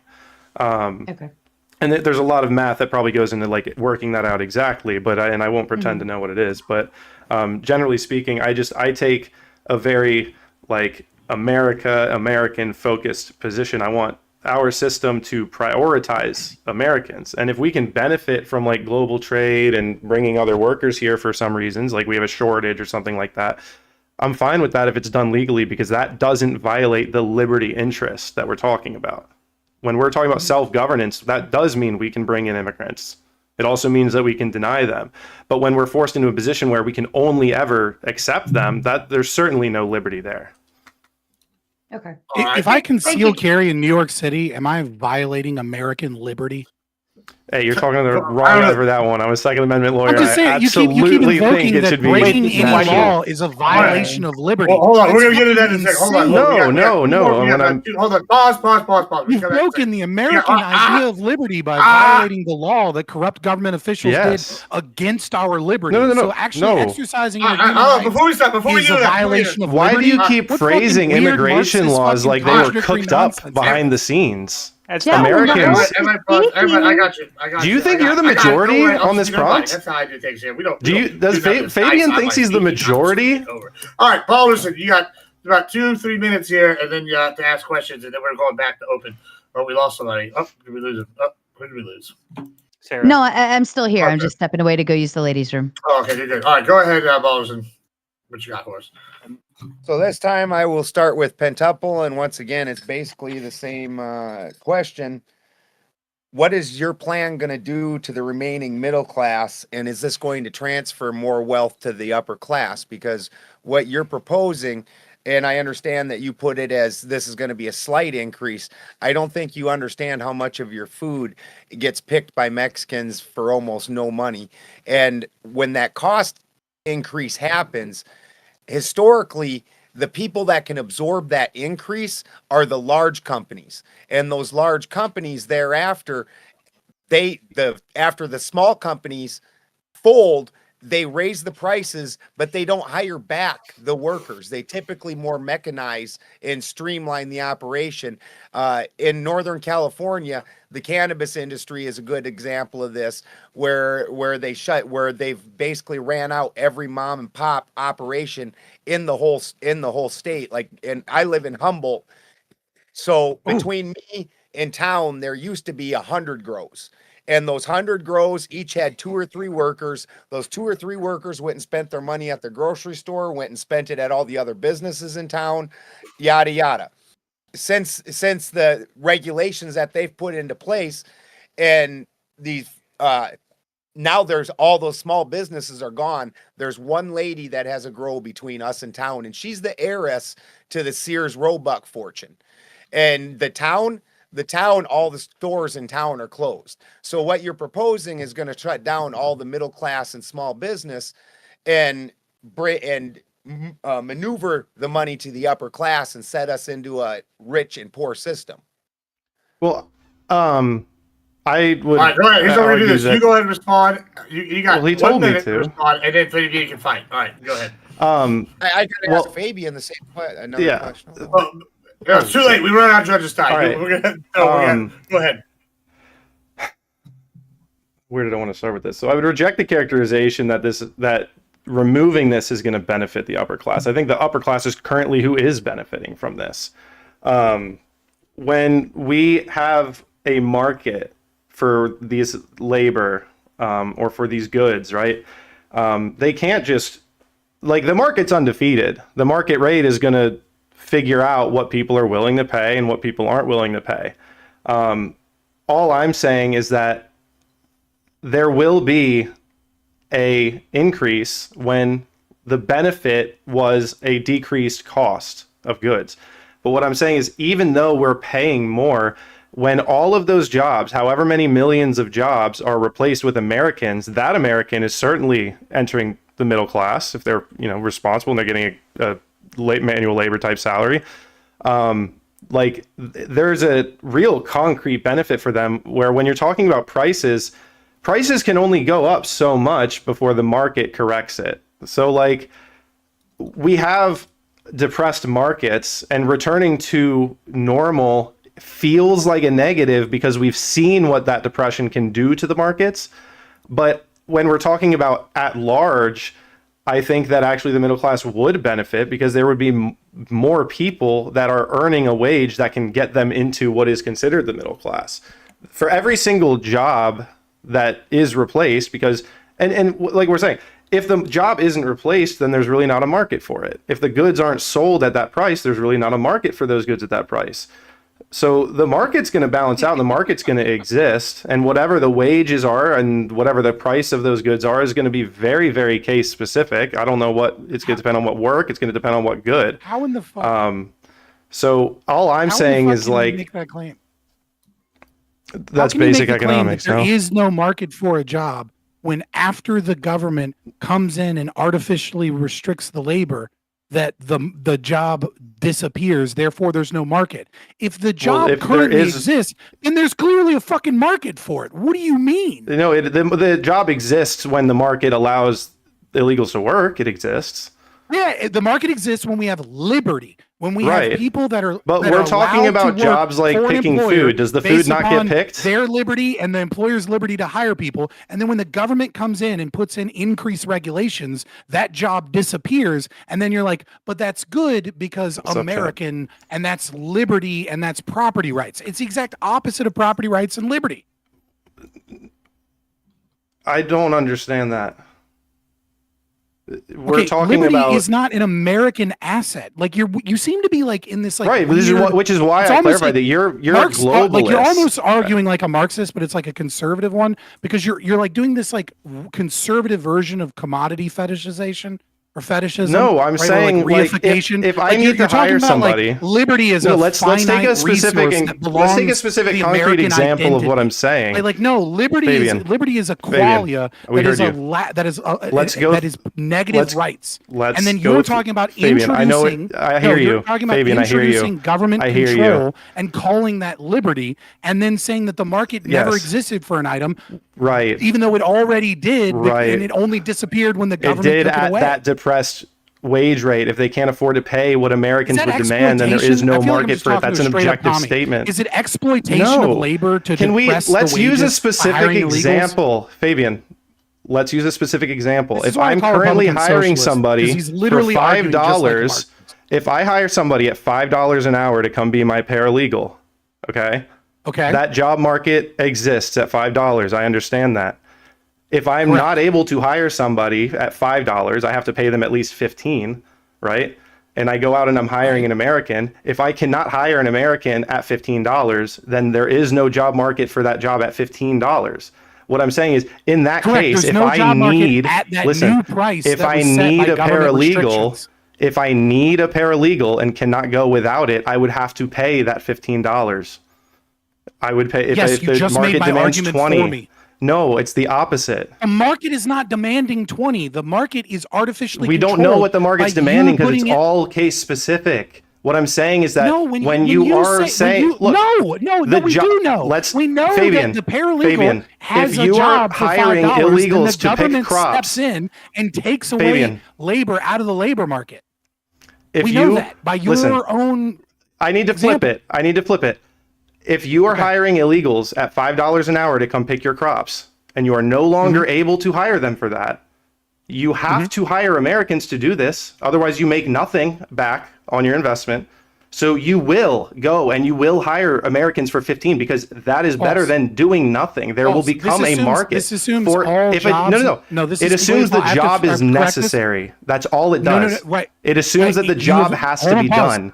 And Exactly. the market goes Which both is an ways from the economic mistake. worker It's a and the huge employer. mistake. No, I'm gonna correct this extreme misunderstanding. What you've just done is you've baked into your example that all jobs in the labor market. They're not. and That's all why I said there commodities- is hold on, not a pause. market No, for I- some no, jobs. I no, did not no, do that, no, Fabian. no, You're the one no, who's no, mistaken. no, And now you want to go on a no, 2-minute rant about no, how you're no. mistaken? No, I'm not going to go on 2-minute rant. I'm just going to educate you on basic economics for a second. You have assumed that all jobs in the market, or at the very No. least, all of the ones being When done- I Stop. said, Fabian, Stop. you're Stop. wrong. When I Stop. said I'm gonna there finish is my not a point. job You're market fucking for wrong. some of these You're jobs trying when to you run don't out have the an clock illegal on me wage. proving you're wrong. No, You're Fabian, you're gonna have to literally eventually just getting take it this wrong. L instead of just talking. No, you're getting it wrong. You're getting it wrong. You have baked into your to your economic calculations. that Again, all I of did the- not do that. Stop. Gibbs, Stop. can we have Why a are go you one at a saying time? that? Why are you Stop. saying that if I didn't do it? Because it's true, and No, you won't it's let not me true. finish. I'm about to cook It's not your true. ass, Not and all you're jobs will running be like a replaced. scared girl. You're running. Stop. Fabian, this is So- like a retard no, moment you're you're gonna having. stop. You're gonna stop. You're gonna stop. You have So assumed. do we really have to listen to this? You're going to go into the I'm just same gonna claim wrong victory thing. at this point because he refuses to allow me to make any arguments. Yeah, go ahead. You've spoken 4 times as much as I have in this entire debate, Fabian. What I'm saying is that when you have a job that must be done, such as the crops must be picked on this farm, and you are no longer able to hire people at 5, Right. We've and the reformulated only the workers new that are available argument. are demanding 15 or more, the market will result in those jobs being taken if they are necessary. That's why I said if there's jobs that won't be replaced, it's because the market didn't demand it. If the market does demand it, they will hire workers at American wages. When you're telling me that I'm assuming that all of the jobs are necessary, that's you're just not listening, or you're missing that. Hold on, let him take the answer. Go ahead. It's so simple. Right? Because you saw. No, you've changed the argument because you saw where I was going, because you were labeling all of these markets as if they were completely elastic. They're not. Okay. No, some jobs are. You were. Some jobs are going. I to was disappear. literally Stop. explicitly not, Oh my Fabian. God. You gotta let him answer. You gotta let him answer. No, go ahead. Go ahead. You weren't once you just like kept running and then decided to change your argument. That's No, fine. I didn't Let's change just my assume that- argument. Oh, are you done? I made the same argument the entire time. You gotta let him answer. Oh my I God. don't want to Pentuple, shut up. Fabian, continue with your argument unabated. Let him answer. Okay, so not all of these jobs are perfectly elastic. Okay, some jobs are already at a market price. That is the current market price. When you start restricting labor, you're going to increase costs. Some jobs are going to disappear. For example, when we talk about fruit picking and things like that, there are a lot of machines that require a large monetary investment that can do this job. Like berry picking is one of them, right? They hire a lot of people to do berry picking. There are like John Deere attachments on these mega fucking tractors, right? That just do that job. But the reason they hire immigrants to do it is because it's cheaper to hire immigrants than it is to purchase that machine at the amount of capital that is required to purchase those machines, and then the cost of that capital. Now, what you're going to see is exactly as Balderson described, which is that companies with a large amount of capital, right? Like, the Monsantos of today, right? Because Monsanto doesn't technically exist, right? They're going to be able to absorb those costs, because what they're going to do is they're going to take that capital investment and they're going to delete those jobs from the market, right? What they're going to do, and that's going to probably be beneficial. And then there are other people that are hiring people. So what you've done is you've taken competition out of the market by getting rid of family-owned farms, right? Getting rid of multi-generational family farms, and instead restricting the supply of labor so that it benefits large corporations. And in the immediacy, what you are going to see is those large corporations, they are absolutely going to be able to reduce costs by investing that capital. But the problem is that you're going to get rid of the competition in the market from people that can hire immigrants or even hire Americans at low wages, because all of those farms that have illegals working at them, they have some Americans working at them too. They're not fucking pure 100% illegals. So you're going to get rid of those jobs, then you're going to get rid of competition, and then what you're going to do is you're going to see an increase in price. And the idea, I can concede all of this. You're the one who just changed the argument now. The prompt is trifold.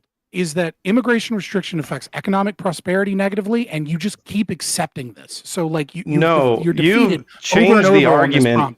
No, you changed. I can concede everything you just said, because you've changed the argument to include the particular job where machines can replace it. I understand there's other variables. Change the fucking argument. No, you did, because I'm speaking in a vacuum about the job market, and I'm saying if there's a market for the jobs and those jobs have to be done. The job market is not in a vacuum. That's not how economics works. No shit. Obviously, I'm not. We're having a conversation about the principles of how these immigration policies affect us. In some cases, certainly not all, you're not suggesting every single job can be replaced with a machine. I can concede that some of these jobs, many of these jobs, may be the case where a machine falls in between legal and illegal immigrants, or between an American citizen worker and an illegal worker. I can concede all of that. What I'm not conceding is that if the job market exists for a job, but they will not hire anybody to do it at a wage that an American would accept, then there is no meeting in that market. The employers and the workers aren't meeting. But when there's a demand, like you said, for the inelastic goods, they will have to do it. So it depends on all of the cases, of course. It depends on like the specific case, but we're talking about the principle that if you take away their ability to access illegal wages, now the market has to meet between what the employer is willing to pay and what the workers are willing to work for. When you take that equation and you allow a population to come in and undercut this side of it, then of course there's a benefit to this side.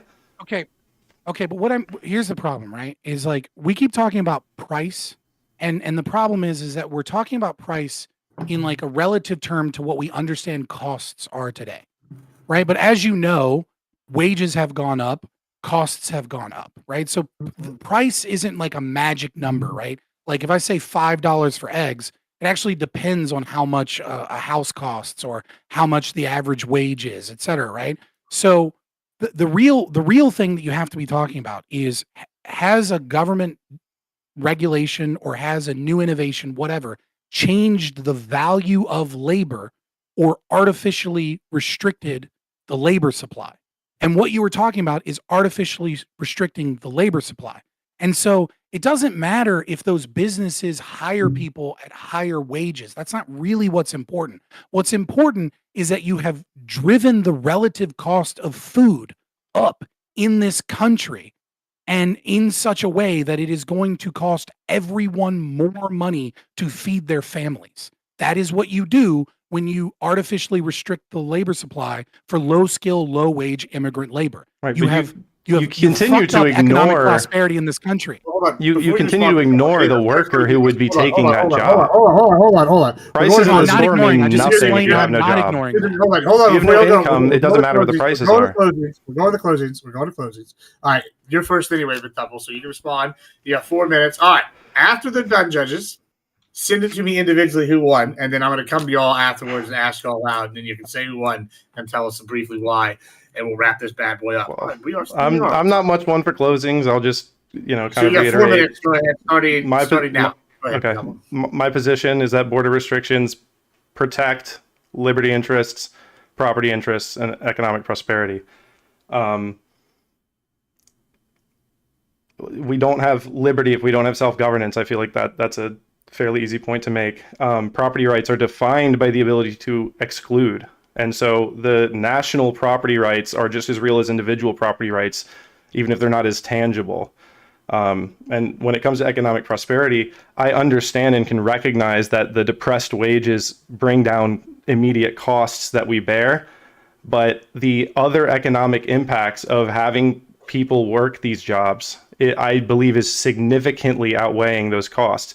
And the concern that the market will just, basically make costs that we would be unable to purchase these goods or housing or whatever.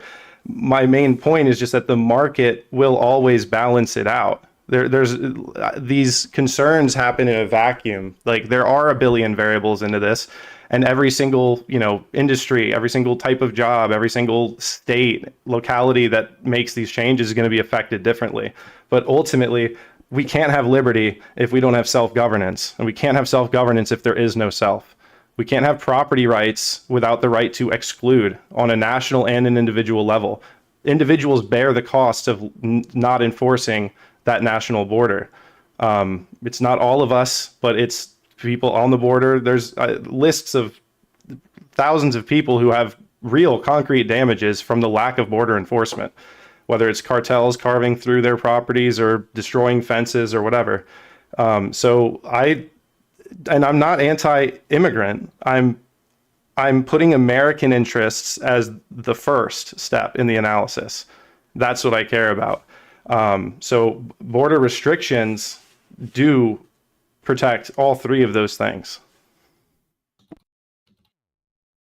All right. Thank you so much. Let me just reset this. And you're good to go whenever, baby. 4 minutes. Yeah, so I mean, I would reiterate that the primary narrative that I set in the beginning, which is that we've falsely tied so many problems to immigration. And that by tying those problems to immigration, it allows, as it has historically with prohibition and in other eras, for us to displace our anger and hatred on, poor people, refugees, or shit people that the government has invited over here, instead of actually focusing on the parasites that are causing all of these actual problems. And I think when you look into the data and you look into the numbers, that you will find that the culprit is never that immigrants exist. It is that we are allowing unviable immigrants into this country because we are paying them. And that process is never going to be stopped by an administration that, sends ICE into cities against protests, but can't deport 1 million people. He can't even deport 10% of the people that occurred in the Biden administration in his first 15 months. It's a complete red herring, and it doesn't actually deal with the issue. Now, more so on the topic of do immigration restrictions negatively affect liberty, property rights, and economic prosperity? Well, obviously, it affects liberty. Liberty is not an American asset. It's not a commodity that can be bought and sold. It's not a commodity. Liberty is not something you negotiate like you do prices or wages. It is a state of the government not infringing upon your rights. And it's not uniquely American to have liberty. It is something that either belongs to people or as our founding fucking fathers stated, that it is an unalienable right. Right? Like, we hold these truths to be self-evident doesn't mean we hold these truths to be self-evident, but really only for white people and really only in America. And liberty is just like a stolen concept for the rest of the world. Like, that's not how that works. This self-governance identity argument is just like a stolen concept fallacy, because he keeps going against the very liberty that he says he's supporting. In terms of property rights, it's obviously a violation of property rights. It is definitionally a violation of property rights. When you tell an employer that they're not legally allowed to use their property in voluntary transactions with other people, that's a violation of their property rights. In the opening statement, he brought up these people whose property have been trampled on the southern border. What do you mean? That's the government stopping those people from shooting people that cross their fucking border. That's a violation of property rights, and that's completely separate from immigration restriction. They should be allowed to shoot people that hop their fucking fence, or at the very least sick the dogs on them and tell them to go away, whatever gentleman's principle you want to follow. This idea that technically it's good for property rights because I've turned property rights into a collective right that is owned by all of the people and the will of the people. Well, I mean, Pentuple defeated his own argument because he actually gave a very libertarian argument, which is property is defined by the right to exclude. Except in a democracy, you have losers, and those losers that don't win those elections, or in a republic, right? They don't have that right to exclude. So it defeats the very concept that collective property is real property unless there is an individual that has the right to exclude people from the usage of their property. And Americans don't have that fucking right. What we have is this democracy where we vote and then 35,000 ballots get fucking thrown in Alexandria at the last minute, and then oops, we lose, right? Like, that's not a fucking right. And collective property isn't fucking real. Lastly, on economic prosperity, I think we showcased, and I think even he showcased, that economic prosperity would go down, and then he just kind of coped a little bit on it at the end. But nevertheless, I do want to just challenge one thing on that economic prosperity is this. He keeps bringing up this idea of sending money out of the country is actually harming us, and it does lead to less economic activity and less economic transactions. But the thing is that if you understand that inflation is an increase in the money supply, you could actually argue that there's a benefit to sending money out of the country. That's why the US dollar is backed by Saudi oil, because we have trillions of dollars outside of the country so that we don't have inflation. It creates deflation. So on all three counts, it's like a crypto burn, Sadie. It's like burning crypto. So all right, I think I already have all the judges' votes in here, so we can go ahead and start. We'll get this wrapped up. All right, judges, who won and why? Keep it kind of brief because we're close on time. I like to be nice to everybody's schedules. Yeah, I know we've been real brief tonight. But let's go. We'll start with Balderson here. You look like you're excited and ready to go. I had it actually pretty close. I chose Fabian. Really the decider on that. I think if Pentuple did better with his opener, your opener was kind of all over the place, and your closing, maybe either develop a rhetoric. That's right. Yeah, you did a lot. He did his closing. Fabian didn't even talk about liberty, property, or prosperity. I didn't think his closing was near as good. That really kind of is the deciding factor on it. So ended up, you kind of little, back and forth on each of these things. I had a boxing Dude, let's go. I respect it. So, I'll protest the other judges, but that looks really objective, and I appreciate it. So yeah. All right, thank you so much. All right, let's go to Sarah here. What you got? Who you got? Who won and why? She's muted. Thank you.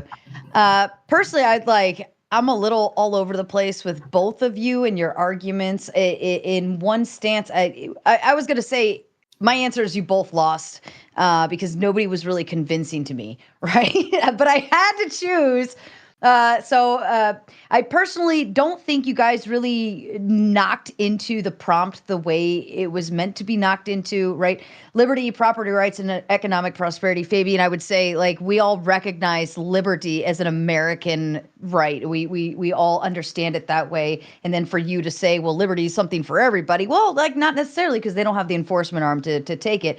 But also, pentuple to you, like, you were kind of like a little half-hearted on the economics piece with the understanding of how the industry would work, but I don't think it would work quite as clearly as you anticipate, right? But it was just kind of all over the place between both of you. Nobody really had a clear and concise answer, but I had to pick. Fabian, you were really good at, I disagree with a lot of everything you say, but you were very good at elaborating it and backing it up. Pentuple, I'm actually disappointed with you because you were not as concise as you could have been with these pieces. So I love you both, but Fabian, I have to give it to you for the W, only because you were good at elaborating and better with your arguments. All right, thank you so much. And Hunter here. Yeah. So, Fabian, my criticism of you is that you have a college freshman's understanding of economics. But Pentuple, my criticism of you is that you have a middle schooler's understanding of economics. So, I find it frustrating, Pentuple, that you strawman Fabian about caring about global economics over American economics, even after corrected, and you did so 3 or 4 times. You said at one point, I won't pretend to know the math. So how do you know the conclusion of the math? I think that your only consistency was that you consistently showed motivated ad hoc reasoning. Fabian, I appreciate that you were very clear about your demarcation between morality and politics. I'd give you points off for constantly interrupting Pentuple, but I would probably be interrupting too if I was so constantly purposefully misconstrued. You also have motivated reasoning, but at least it follows coherently from axioms and thoughtful arguments. Your ideology is exhausting and stupid, but it's consistent and persuasive. I declare Fabian the winner. All right, thanks so I much. guess. Yeah, yeah. I hope that was fair. There's like the last 2 people. It's just like Fabian won, and I fucking hate it. And I Hold don't on. like you. Look, you shit on W's a my W, entire though. ideology and everything that I care about consistently throughout your debate. That's fair. Look, That's fair. I'm not. That's fair. I'm not convinced by your arguments, but you did a great job laying them out. I think Yeah, I that's agree. as fair as I can Yeah. be as a judge and a progressive and a like. And let's guess what, guys. Speaking of I that, feel like I got told I'm one of the good ones. You know what I mean? listen, next season, anybody doesn't care. We're gonna have an algorithm ranking the judges. What do you want me to do? What do you want me to do? It's just But it was good. Thank y'all for being here, Fabian. Send me your ring size and a mailing address, and you'll get something here in a couple weeks. And thanks for everybody that was a part of this. This was a great first season. I'm excited. I'll be posted when the Grand Prix starts next, and we can get excited going forward. We're going to be doing the Grand Prix in honor of Whoever iCal. gives capital is so funny. All right, let me hop in show chat. Could be, who knows? All That's right, what I'm give saying. me your Norfolk guys' is like debate breakdown. intelligence agent central, dude. Wouldn't be surprised if Wow, he is truly. you're Is he not truly an Israeli, like, and like here in the U.S., not a U.S. citizen, not dual? All right, did I you mean, guys watch he's that? supposedly a dual Bro, citizen. no, we've been fucking talking shit. I'm I sorry, lost. dude. I Every lost time I 3-0. Fabian was talking and I couldn't hear you, and I just like, I kept lost talking back. 3-0. Sadie You and lost Pentop. 0? Oh, no, I lost Sadie and 3-0. Adam are gonna do a revolution. You lost. Wait, whoa! You And lost. I feel like I was being 3-0 gaslit by on all the reasons. I was like, okay, hang on. He misrepresented. The only time I remember an argument being misrepresented was when he was saying that I assumed every job had to be done. And then when we did our openings, he said that immigration was a red herring and talked about everything else. And then I actually talked about the prompt. And then, I don't know, like, what was wrong with the economic understanding? The only economic principle I applied in that entire debate was literally just like higher supply, lower demand, or whatever. Like, I literally did not use economic principles beyond like more workers, less wages, right? Like more of like that, supply demand graph. That's like, and which is, to be fair, it is a middle schooler understanding of economics. I could concede that, but like, we didn't really when I said I don't know the math, I was saying I don't know the math about specific like industries or specific like areas that would be affected, where like this farm has, you know what I mean? I was like, we can look at things on a national level. I don't know what it like actually looks like in specific, but I don't know. I feel like I won the debate. No, I don't. Everything you just said, I don't care. Number one, and you allowed him to talk you into a fucking corner.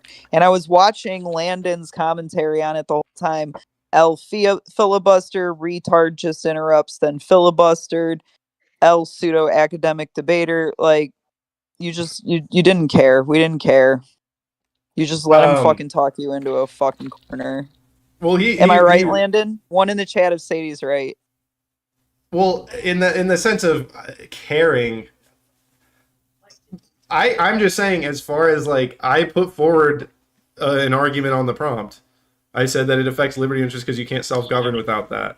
Like he was talking about like liberty as like a vague concept that like just didn't mean anything actually. Like, there's no laws under his philosophy. But I don't know. You just kept letting him talk. You didn't even make him stay on prompts like you did with Wick. I tried to interrupt him, and it didn't work. I did try to interrupt him. Did you not see that, Landon? Tell her that I did that. And I'm pretty sure I just pissed off the judges doing that. Because I was like, you keep misrepresenting me. You keep misrepresenting me. I didn't say that. I'm not saying that. And then they just were like, Penn, shut the fuck up. And I was like, all right, fucking go on for your 3-minute rant about how I didn't say that. You gotta be more assertive, man. Those guys are just flapping their gums, dude. Well, I'm just saying, like, shut the fuck like, up. on the subject, I felt like he went in a million directions every time. And he was...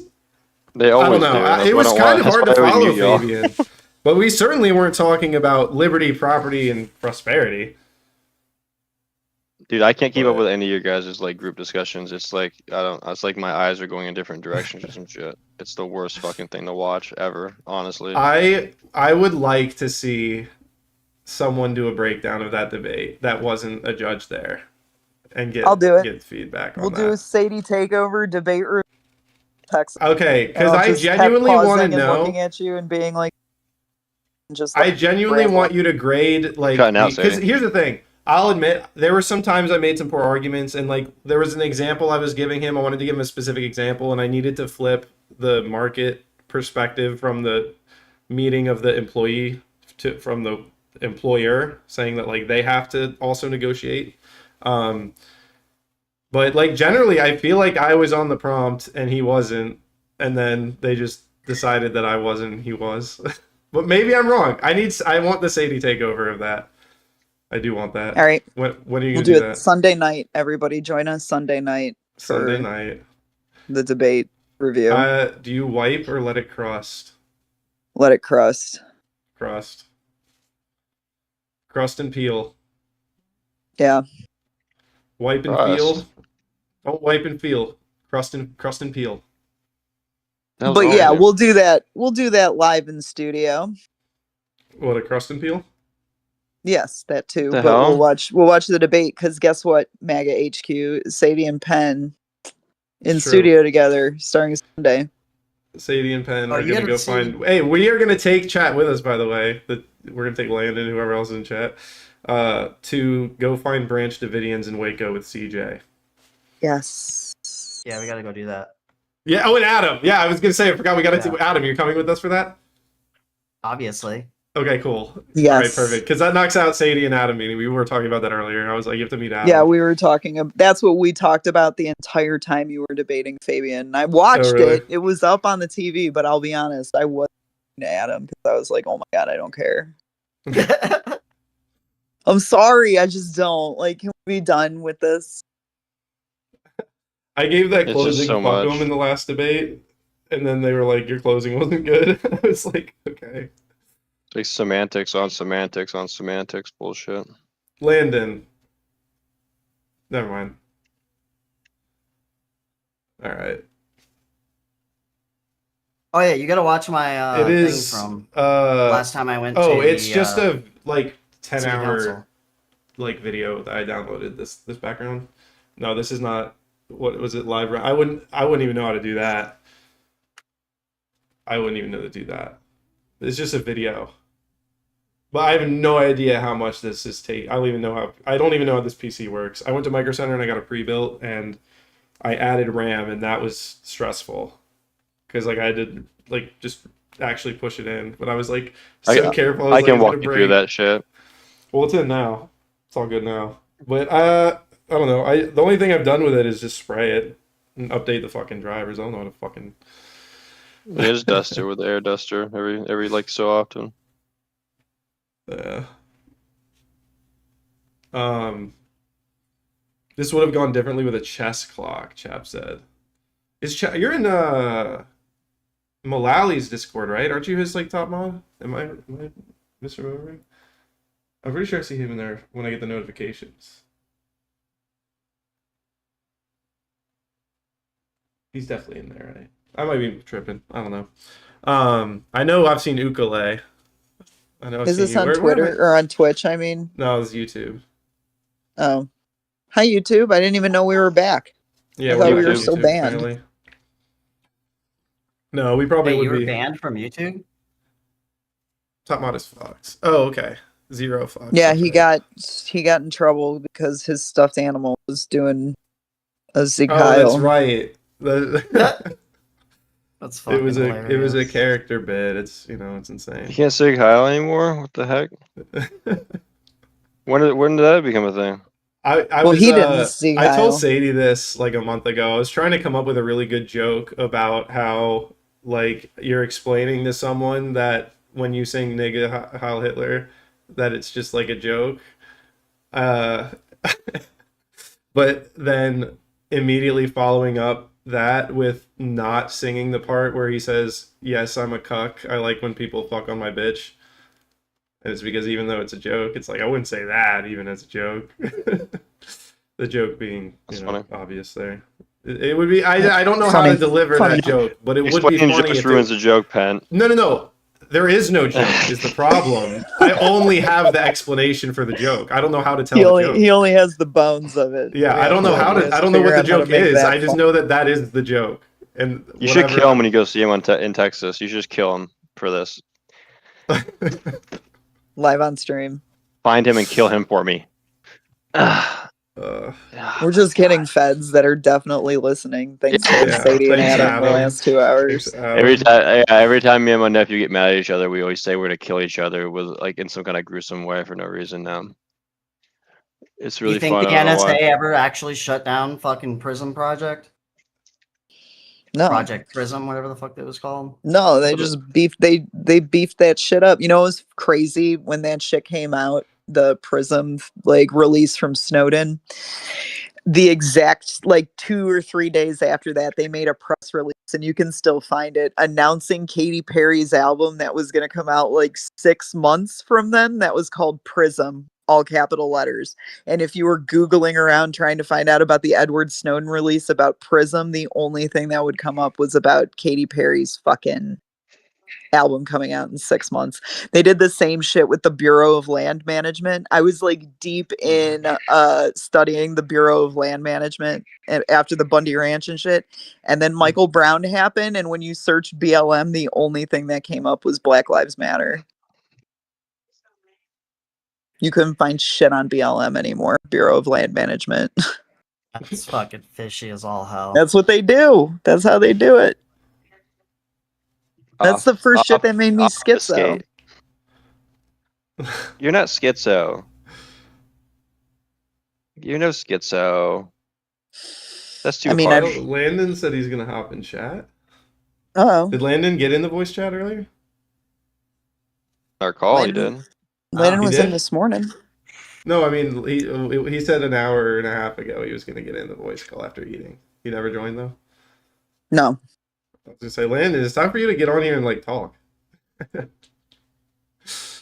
is time. Yeah, you did so much aura building. Yeah, it's time for adult conversations now, Landon. Landon was fucking aura building for like 6 months, and then he would tear it down and start over. Like, what was Austin Riley Lover, bro? Like, I killed you had built so much aura, and then all of a sudden, Austin Riley Lover appears on my screen for a few weeks, and I'm like, what is this fucking? Oh, that's so funny. No, but Landon's back, and I like the President Landon era. We need to do a President Landon. He'll be gone for a couple Straight. weeks. In a day or Landon two. will, of course, at some point leave again. He runs out into the woods. He's like a dog that runs into the woods, and you have to fucking just wait until he comes back.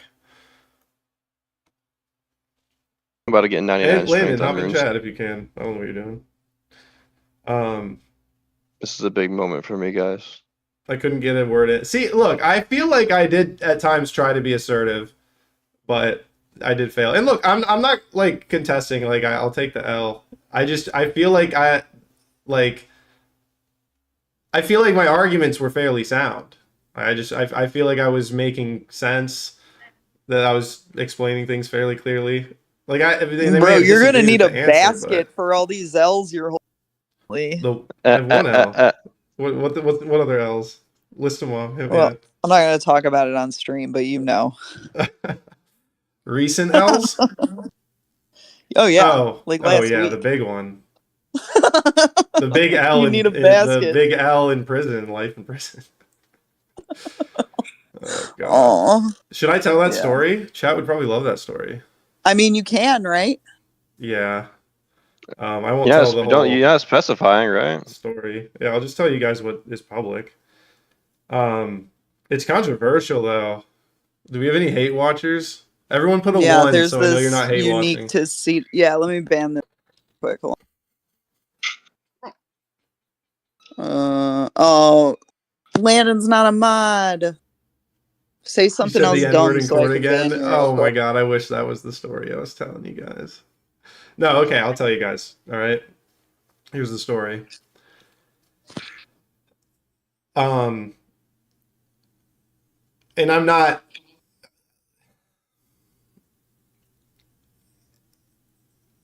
Okay. I came down here to open a law firm with a partner. And when we opened that law firm, we merged our caseload. So we had a case that we had taken, years ago, obviously, about a year ago.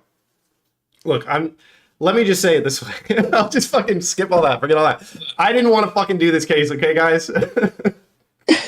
I didn't want to do this. This But we case did was this taken case, before he okay? was in Texas. Okay? You weren't Just even in Texas. You before were I at put your old everything out job, of not here. even in Texas. And I'm not going to take a case like this again, okay? But at my first trial as an attorney in Texas, as an attorney in general, was a criminal defense case where the charge that was alleged was the continuous sexual abuse of a child under 14. And he was found guilty and he was sentenced to life in prison. And now here comes the rest of the story. There This is the other L. were we're allegations and there was no evidence. There were no medicals. Look, I say this, I'm doing this as as his defense counsel. We put forward his legal case which I believed during the entire trial, and still could believe, that this accusation was false. There was nothing I saw at any point during the trial that made me go, oh fuck, he did that. I would not, we will not take a case like this again. CJ knew his friend or knew someone, and CJ, I will say, is one of the most generous, good-hearted people in the world. And so, and I'll say that I don't know if it happened or not, but I can just say I don't know that it happened, right? I don't know. And they found him guilty, so the jury believed it, and it came down to a lot of expert witnesses and the allegation. And there was a lot of evidence that we couldn't get in that we felt was compelling to the question that like he might not have done this. This case was in the news in Rains County, which is where the trial was. But I don't know, and it was not a fun, like, this is quite a fucking case to take for your first case. It was like very emotional, very stressful. And I believed my client the entire time. Obviously, now that he's been found guilty, I'm like, did it happen? Like, I don't know. I think going to trial was, in hindsight, a mistake. Just because of the charge, and I mean, the state had a bunch of expert witnesses. We didn't have anything. And by the way, I'll also have you guys know, I didn't get paid for this. It was essentially pro bono. We got a very insignificant amount of payment for this. Like, we got combined less than half of what a trial attorney would normally charge per day. So this was essentially a pro bono case. It went from Monday to Friday, and it was hard. The jury deliberated for a long time. We felt like it was a good case. I thought, I was surprised, honestly, when they found him guilty, because I didn't think that there was anything that, was so confidently that he did it. But I wasn't on the jury. I was defense counsel, and that can certainly, like, I guess, that is I am seeing a different presentation than the jury is. The jury couldn't see any of the evidence that we weren't legally allowed to get in. For whether that's right or wrong, I don't know. There's, appellate questions there, I guess. But yeah, that's the fucking first trial that I have had. So, yeah, that's where I was for the week of the 20th. Yeah, rough, bro. Crazy. Yeah, I mean, if you guys have any questions about it, I'll answer questions. That's why they have an appeals process. That's right. Yeah, and there's going to be an appeal. Some of you go hold it fills with water. Some of you go hold it fills with sewage. Both are done by the same laborer. It's a job. Is that like from the debate? They're just an hour late. I'm just kidding. No judgment for taking a case. Yeah, that's right. Counsel's not the client. That's right. Sweat equity for a small firm is expected. Oh yeah, CJ and I both. And look, I'll tell you, he did most of the trial. And CJ is a fucking killer, dude. Like, I couldn't have a better partner. Like, the way that he preserved everything from appeal, like, the judge and prosecutors were both, like, commending him for that. There was one huge appeal question that I don't know I'll talk about because we're going to appeal it. I don't know if that matters. Why couldn't I talk about an appeal process or an appeal argument? I probably could. Is there any reason that's it's in the record. It's in the any... record what happened. Yeah, you're right. That's true. So the state, during the trial, submitted into evidence for all purposes over 4,000 pages of documents from CPS. And they passed that witness over to cross. And me and CJ were like, holy fuck, they just got in all of that evidence that we were getting obstructed. There's an evidence rule in these cases called specific instances of prior conduct. You can't introduce those in these cases. And so a lot of our evidence of like him of the victim making false accusations about the recanting, about a lot of that, we weren't able to get in. But once the state submitted the CPS reports, all 4,000 pages for all purposes, that was in the evidence. So the prosecutors freaked out, and the judge was like, you submitted this for all purposes. And there was like a 20-minute argument between CJ and the other attorneys, or the prosecutors and the judge. And the judge said, look, I don't know what to do. It's such an obvious mistake. but they had already passed across, right? So I think it was an abusive discretion for the judge to allow that because they had already passed across. We were doing the witness, and we were putting forward, our theory of the case, which is that this was a false claim, and there's specific instances of prior conduct that go to that, to that possibility, to be clear. But the judge did preserve that issue for us for appeal because he didn't know what to do, and it was just such an obvious, huge mistake by the state. But that's probably the number one point of appeal that we're going to have. But CJ also has constitutional issues with like a lot of the evidence that we weren't able to get in because it is blocked. Like it is, you can't bring in specific instances of prior conduct. But CJ thinks like, maybe that's unconstitutional. Then maybe there's a way to challenge that. Granted, this is not necessarily the best case to do that with, but I guess no case would be. Jimmy is accused of wild stuff, Landon. Honestly, things I wouldn't want to hear again. There were 10 counts and all 10 of them were different, and they were all like, if you guys were to like jokingly guess the most like horrible things you could do, it's like, yep, that was alleged. Really fucked up stuff. Like almost incredulous and unbelievable. But that was the outcome.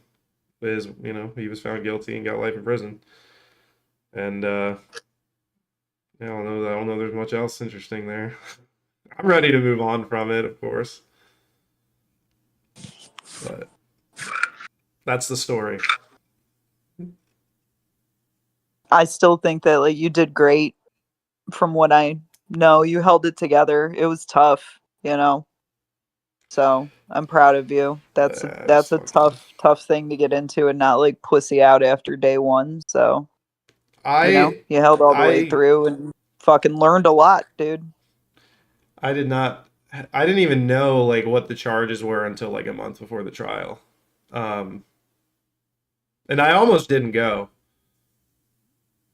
I'm glad you did, though. I'm glad you like had this experience because it's gonna inform you. Like I talked about, after thing was over and you and I finally were able to talk. CJ was too, and I was talking about how like you'll inform a client about jury, the finicky nature of juries and da. But now when you talk to a client about it, you're gonna fucking believe that. Yeah, I am a defense attorney. I do civil and criminal law. This is obviously a one-off case that we will never take anything like this again. This is not what we do. CJ, his criminal defense, he describes it as innocent defense. So he doesn't take cases where people plead. He just he doesn't take that type of client. He takes like clients that he fully believes in their innocence, and if he thinks that someone's guilty, he won't take the case. He doesn't want to do that kind of criminal law. He calls it innocence defense, not criminal defense. So I'm sure that played a role in this, but just generally speaking, like, I don't want a case like this ever again. This can just be like the time I did that type of case, and I'll talk about it as an interesting story. I don't ever want this to be like, this is what I do. We do gun cases. We do civil rights. But you're gonna tell this hopefully like 40 years from now to like a young lawyer, like, kid, you're never gonna believe what my first case was. My first trial. And dude, my next hearing trial is on whether a guy made a wide right turn or not. Like I'm going from like the fucking most ridiculous fucking extreme type of case you can have to like the most fucking simple, is this a highway or not? Dude, question. Landon, you are so wise in your adult age. I have to agree with him here. Don't tell this story to the hoes, Ryan. They won't crack if you tell them this. Wise beyond your years, Landon. That is true. I did tell the girl I'm talking to right now. Yeah, she's She knew different about though. it. She built different. She built it. I hope so. No, I was joking to CJ. No, actually, I'm not gonna do these jokes on stream. It's so fucking bullshit. It's so bad. Even Pentuple has a line on stream. I've said fucking everything before, but some of these jokes y'all just have to hear around a bonfire. Yeah, no, the hoes won't understand it. Why would you defend a guy like this? Like, dude, Oh, bro, God. I mean, for what it's worth, Pentuple had me convinced. It was just like after the trial when I found out like that he couldn't do anything, and it was just a stream of government workers. I like how Landon thinks I'm gonna open with it. Right. Like, there's a serious I mean, I don't discussion. Like, know, do I ever even mention this? Do I ever mention this? I'm not bringing this up on fucking. The hinge baddies will not appreciate this. It's so funny, dude. That's so funny. But yeah, you got to Slipping be your built producer. different and ready for That's funny. that type of story. Bro. Free my boy. I don't know if it's appropriate to make an AI song though, like we did for EOD.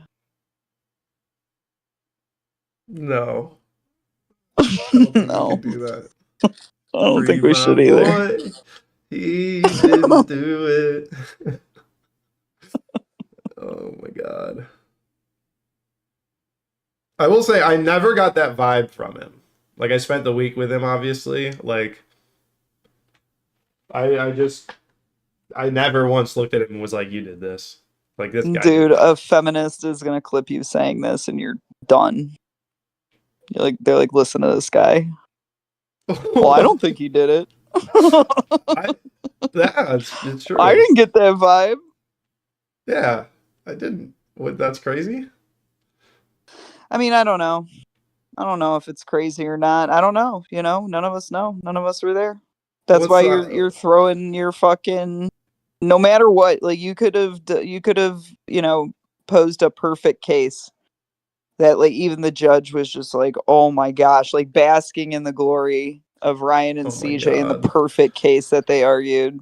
Farted And 12 remembers the fucking Bonnie people, Blue 12 song. fucking people might be like, I think he did it. You know, it's just crazy that like at the end of the day, we're throwing it to 12 normies, not even people that like understand the law or anything. Everyone knows what happens to chomos and yeah, that's honestly, I was like, damn, like, right, like that's fucked. Especially if you didn't do it, it's gonna suck. But like, I don't know. And like, I served as I feel like that is. I served as his defense counsel in a 5-day trial, and I still don't know. Like, I feel like that's just he shouldn't. I don't know how he got found guilty, but you know, I respect the jury's decision. That's how the system works. I know Sadie thinks the jury. And to be clear, Sadie for years has been disliking the jury concept. So I do. Not brand I hate new. juries. I think 90% of you are retard and don't understand how to read the fucking law on a sheet of paper in front of you when it comes down to it because you're retarded. Would you please step in for our system here? What you just described is beautiful, not crazy. Hey, peace out, Uka. What do you mean, please step in for our system here? What you just described is beautiful, not crazy. I want to know specifically what that was responding to. I've served on 2 juries, Landon, and I served on a jury for a rape charge, actually. And that guy was not guilty. And by that, I don't mean innocent.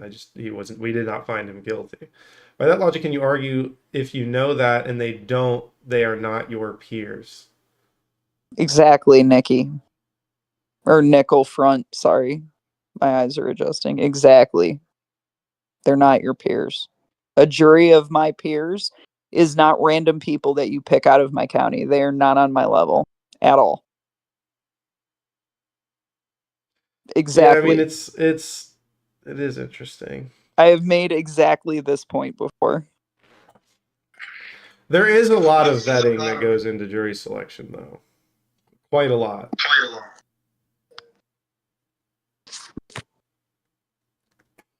But ultimately, it is still, I guess, 12 random people. It's randoms. But they do, like, wow, I really fucking sucked at jury selection. That was so bad. Damn, I dude, should've just talked to CJ them. was straight up like he sucked at jury selection. Yeah. I I was was shocked nervous when as he said fuck, that. I was staring like, at a oh, jury fuck. that just right before I went up there found out that this was a fucking child molestation case. Anyways, yeah, I'm not a great public speaker, honestly. I really I know, do need to I figure keep out how giving to. you shit about this too. I keep giving you advice and you just poo-poo it away. Well, what's the advice? Give it to me on stream. The advice is that you got to do drills, dude. You have to practice speaking. You have to have like short drills and things like I did radio spots that you read over and over and over and over again out loud until it's perfect. And then you practice looking up and reading that and only looking down for notes. I mean, there's YouTube videos, I'm sure, that's dedicated to this. You could be like, I want to get better at public speaking, Grok. What video should I watch? Literally how I'm studying for law school test. Not paying for anything, just watching YouTube videos and taking free drills. Same thing. You want to get better at something, you got to do it. Hopefully we'll get canceled. No, serve on your jury. Jury duty's fun. I like jury duty. Jury duty's awesome. My And you jury yeah. case was so crazy. So crazy. The defense attorney was deaf and they had like a little fucking picture in front of him for objections. He looked exactly like Chris Farley in the Van Down by the River skit, like same kind of suit he was wearing. Moved like Chris Farley everything, and he would intentionally miss the sign in front of him that it was an objection and like keep going and shit. It was crazy. But he won. He convinced me.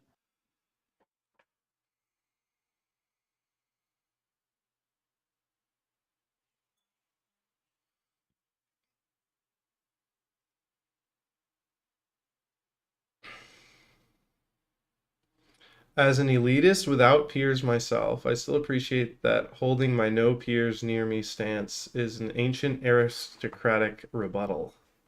Hell yeah. Um, That's fine. I don't give a shit. I'm keeping society going. I pay a shitload in taxes. I own a business. I stimulate the economy. I'm not a fucking drain on society. Like, I don't give a shit. If that is considered elitist, that's fine. But those are the people that I would want to judge me if I did something wrong. People that are in my position. I think there is an issue with jury instructions, actually. Juries need to know that a hung jury is okay and that happens. Right. I think a case like the one I had, I think there probably would have been holdouts if they understood that they did not have to come to a verdict. Like, there's so much pressure to come to a verdict, and in a case like this, it's like, look, if you're not convinced, it doesn't matter if all 11 others are. You know what I mean? The whole point is that every single one is individually convinced. And so I think what happens is that even though we go through that, like, verbally, that ultimately what happens is they're, come to a verdict, keep deliberating, and then they just think, I'm going to be here forever. And then they just give up. And it's, these people are set on putting a fucking pedo in prison. I would be too. Like, I understand that. So, like, I think that the jury instructions need to be clear. And there needs to be, like, because the issue is you don't want juries to just go in there and be like, we disagree, and then come back out, right? You do want them to deliberate and spend that time and doing all that. But I think that, like, they do need to understand that a hung jury is an acceptable outcome. They should do that, like, based on general time limits for charges. Like, in the last 2 hours, be like, okay, like, if you guys really can't come to a decision, this is the secret third option, After it's jury, gone on for so you're being long, they instructed should on jury inform them. nullification. I know, dude, that's me. You just got to spread that around. Everybody learn about jury nullification. If you end up in there, don't forget. That's true. Oh my God, Smacky, go Don't to jury forget. duty, and immediately when you get in the jury room, just be like, "All right, guys, we can also do this, just for the record, just for everyone in here to Yep. know, not for the record." You can't wouldn't be on say the it record. any earlier than in You deliberation. can but only you say it in the certainly jury are room. allowed to in Do fellow not jurors. mention it anywhere else, but it is allowed.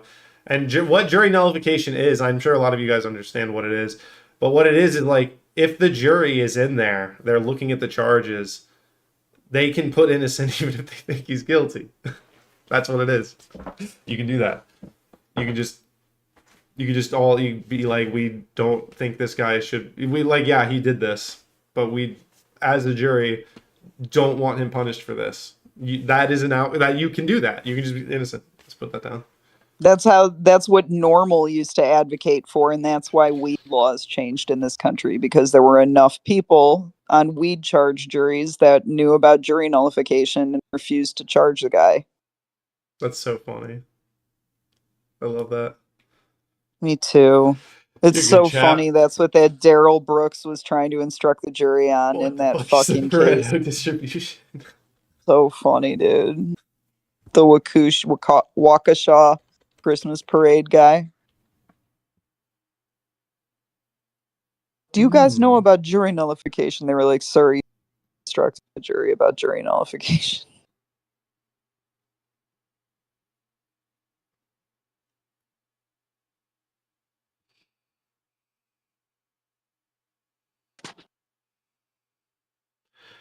Oh god, this fucking.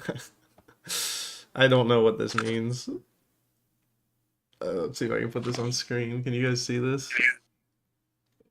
It says the observation that, although there are often many causes for any observed phenomenon, it is often the case that a small subset of those causes are responsible for most of the observation.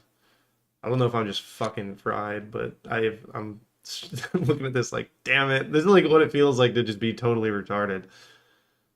I know some big shit, but I'm looking at it like, man, this is what it would feel like to be like a child looking at like a textbook. I'd be like, what is the fuck? I don't know what the observation that although there are often many causes. See, this picture throws it off. What is it like? The shadow of the coins is people? I don't. What the fuck is this? Or is it there's just a few black people in the whites and a few white coins? This is untreated ADD. Dude, I don't know what the fuck. Like, what is this? Significant few, insignificant many. Effort? What are we talking about here? What's the outcome? What is that? Is it getting a job? Low effort. A lot of people get that job. A lot of people don't. I don't know. What the fuck? This drawing right here, Landon? Don't fucking gaslight me, motherfucker. All right, explain it. Explain this. There's a few white coins. The small white coins are responsible for most of the. What is the observation? like, what are we talking? Like, I'm having a retard day. That's why I went 3-0 against me. I knew it's 3-0 because Gibbs always tries to get if it's a 2-1, he always puts the one last. So when the first two judges both said Fabian, I knew it was 0-3. Because otherwise he would have put the other judge first, so that the third was the reveal. It's like American Idol. Like, you know. I already know, just from watching you with the sound down. I just need a better explanation of this. Can I just get like a... Why don't you ask Rock? Just get like a simple... Give me a simple and easy to understand...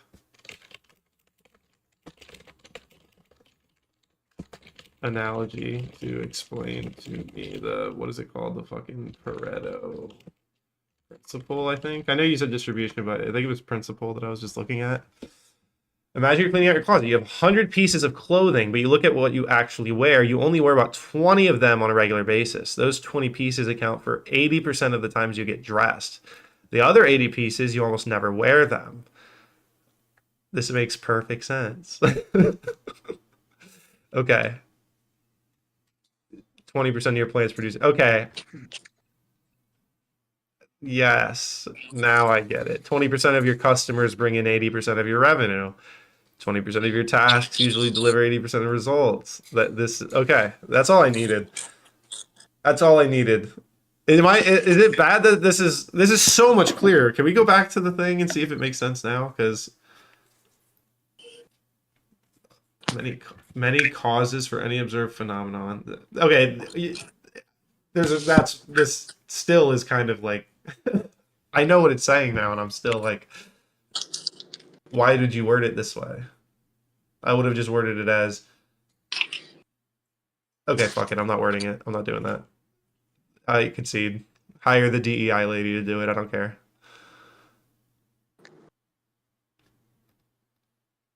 All right. Okay. All right. I get it. I get it now. It makes perfect sense. Yep. You have 10 guys in a work crew. 2 of the guys do the vast majority of the work. See, there you go. I have 10 books, but I just read 2 of them over and over. Or 80% of the time I'm reading a book is one of those 2.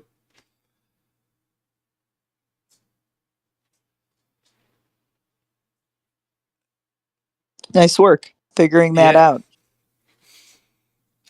Hell yeah. I'm gonna drop that shit sometime in the future. When the time Burrito comes, principle.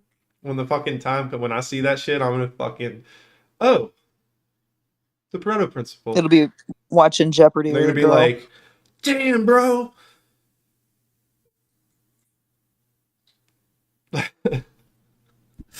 What's up, soulless death and despair? Thanks for the follow. We're growing again. We're growing again. Hey.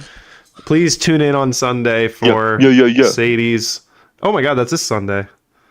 It's this You're gonna do Sunday, it here? dude. I'm leaving Friday. You're gonna do it here? The bait review? Okay. We'll do it for like 15 minutes, and I'll be like, Ryan, I can't watch this. I was gonna say we should do this when you get home. 'Cause we're going to Waco. Yes, remember you need to be on the lookout for your baseball schedule. Yeah, baseball's at 7 p.m. that day. Are you Sunday. serious? Yeah. On Sunday? Yeah. Okay. I'd leave at like 5:30 from my place. All right. Are you able to get here before 5:30? Probably, yeah. All right. Hell yeah. All right, word. That's the plan. Yeah. Yes.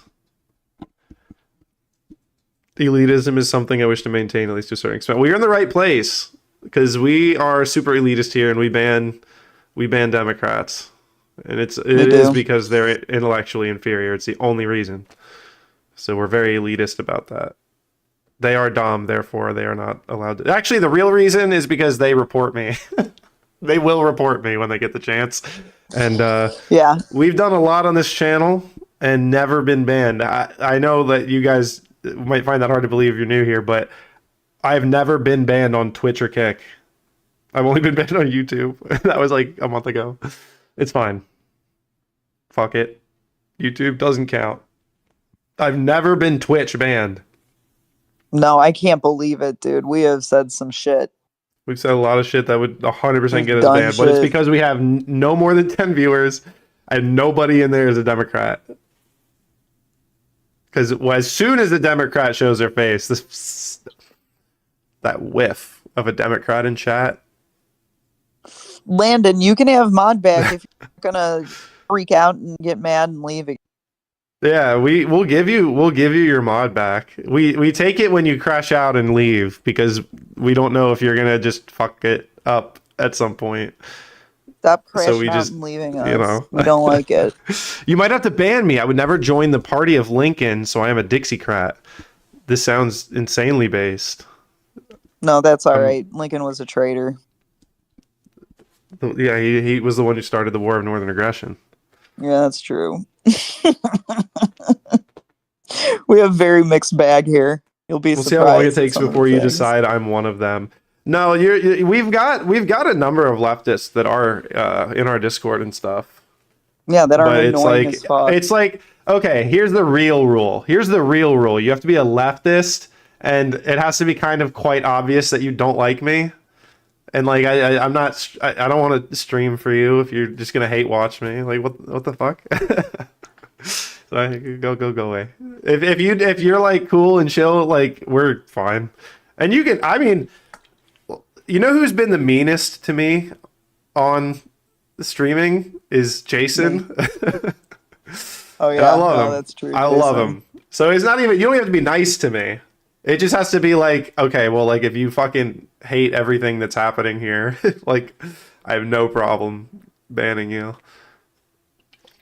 It's fun too. We had a little song on Twitch that we can't figure out how to make it play on Kick. Ooh band. No, I like the ooh vibes.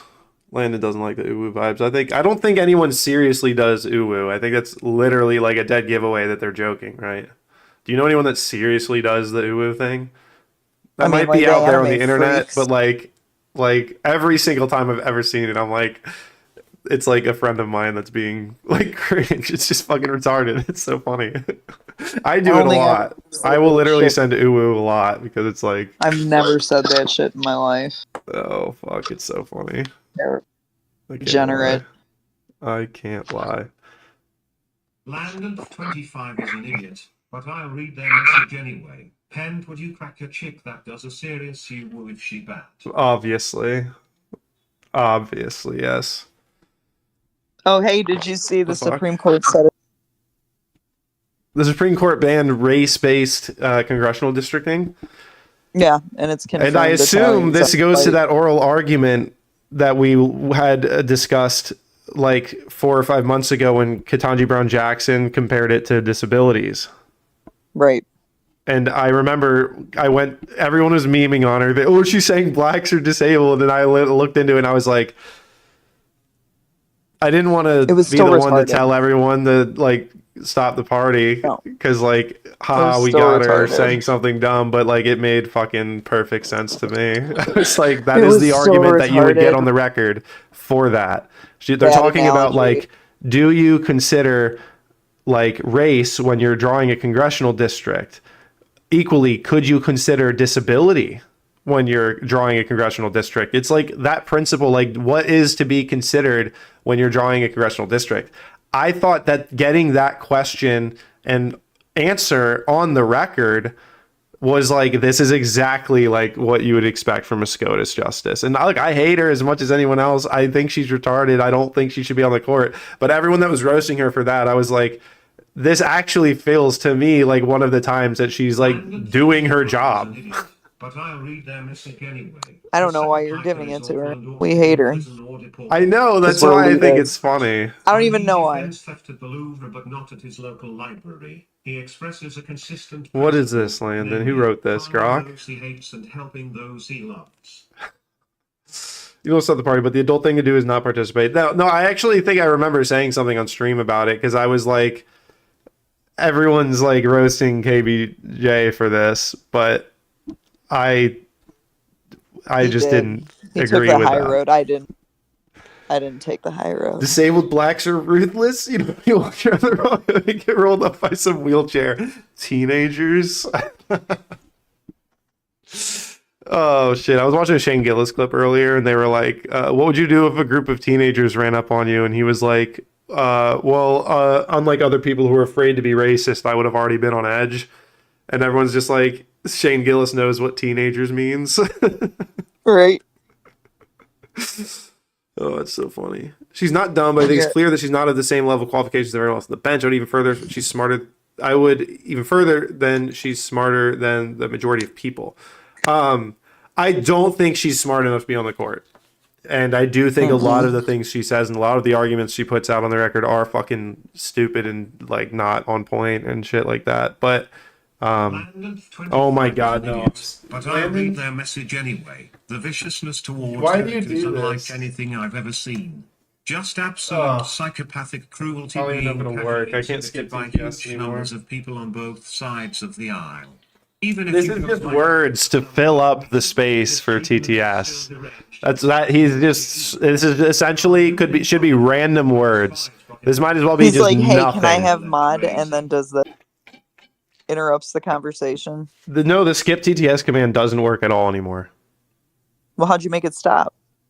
That one just stopped after it finished. Oh. I can't make it stop. Did you guys not hear it on chat? I heard it. Because I think one of the desktop audios isn't. I don't know. You guys might not have heard it. I think I heard it because I have the stream playing really low on the TV. I think I heard it on there. Hey, Beat, I heard that you're not a fan of President Obama. That's fine. Beetlejuice is fine. Obama was a piece of shit. Why do you say that? Why? Why? Because he ain't. What did he do? I don't like his black ass because I will beat his ass. And I said, doesn't Beat know he's black? You're black, right? Black? I'm fucking Puerto Rican and he ain't fucking black. You're Puerto Rican. Yeah, it's playing on stream. Right, I know. You're not a black man? No, I'm black, but I'm Puerto Rican, but I ain't stupid. You're a black Puerto Rican. Yeah. Yeah. I'll be honest, that was surprising when I was down and find out that Puerto Rican people, some of them like do legitimately look like black people, but they're Puerto Rican. I like that clip you sent to me earlier where the justice was like, what is white? Is Southern Italians, Greeks, like Syrians? Right, yeah. Like, who's white? That's what I'm telling you. Italians ain't and white. the lawyer's dude. like, well, I think if you polled the American people, it wouldn't say Syrians are white. Poll us and ask us if Italians are white. I dare you. Oh, that's so funny. That's so funny. Yeah.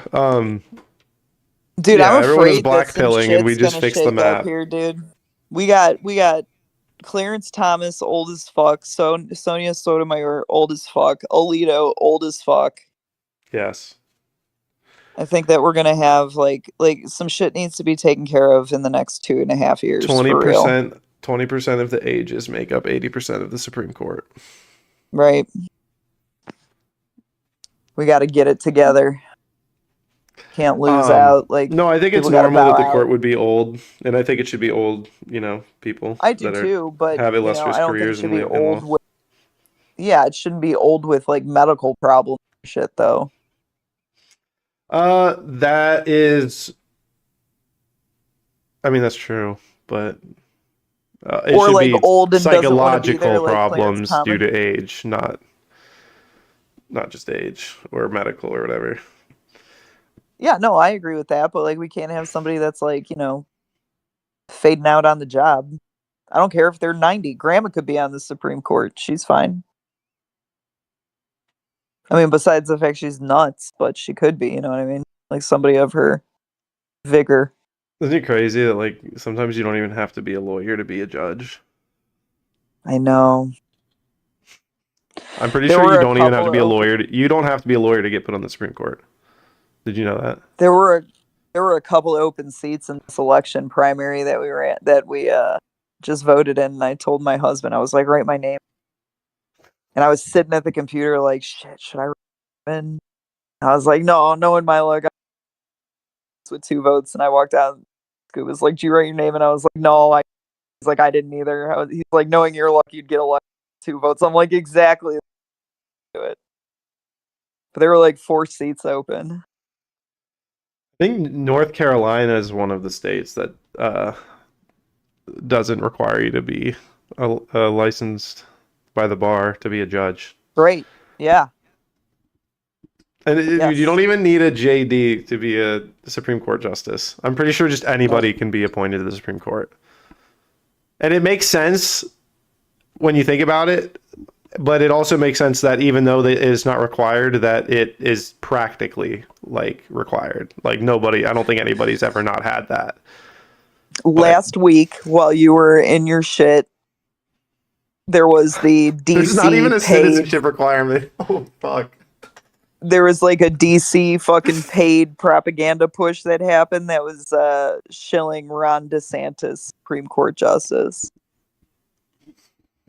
Are you sure about that, Landon? Maybe it's South Carolina. I don't know. But I did just see that It's one of those. Maybe Georgia. It's one of those that you don't have to be lawyer. Is that all judges, Landon? Look up like municipal court judges. Because whoever let out the guy that killed Irina Zarutska was supposedly not a licensed attorney judge. And I think that's when I heard about it. It was a woman. But look it up. Well, don't make me look it up. I'll look it up. Do your mod duty. Um,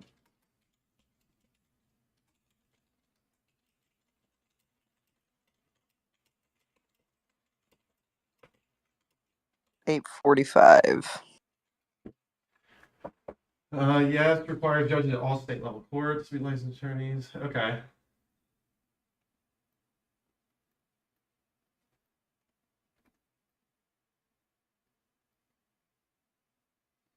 Some specialized administrative hearing officers or magistrates may have different requirements. It was a magistrate. Yeah, that's not a judge. It was a magistrate that let that dude out of jail. Yeah.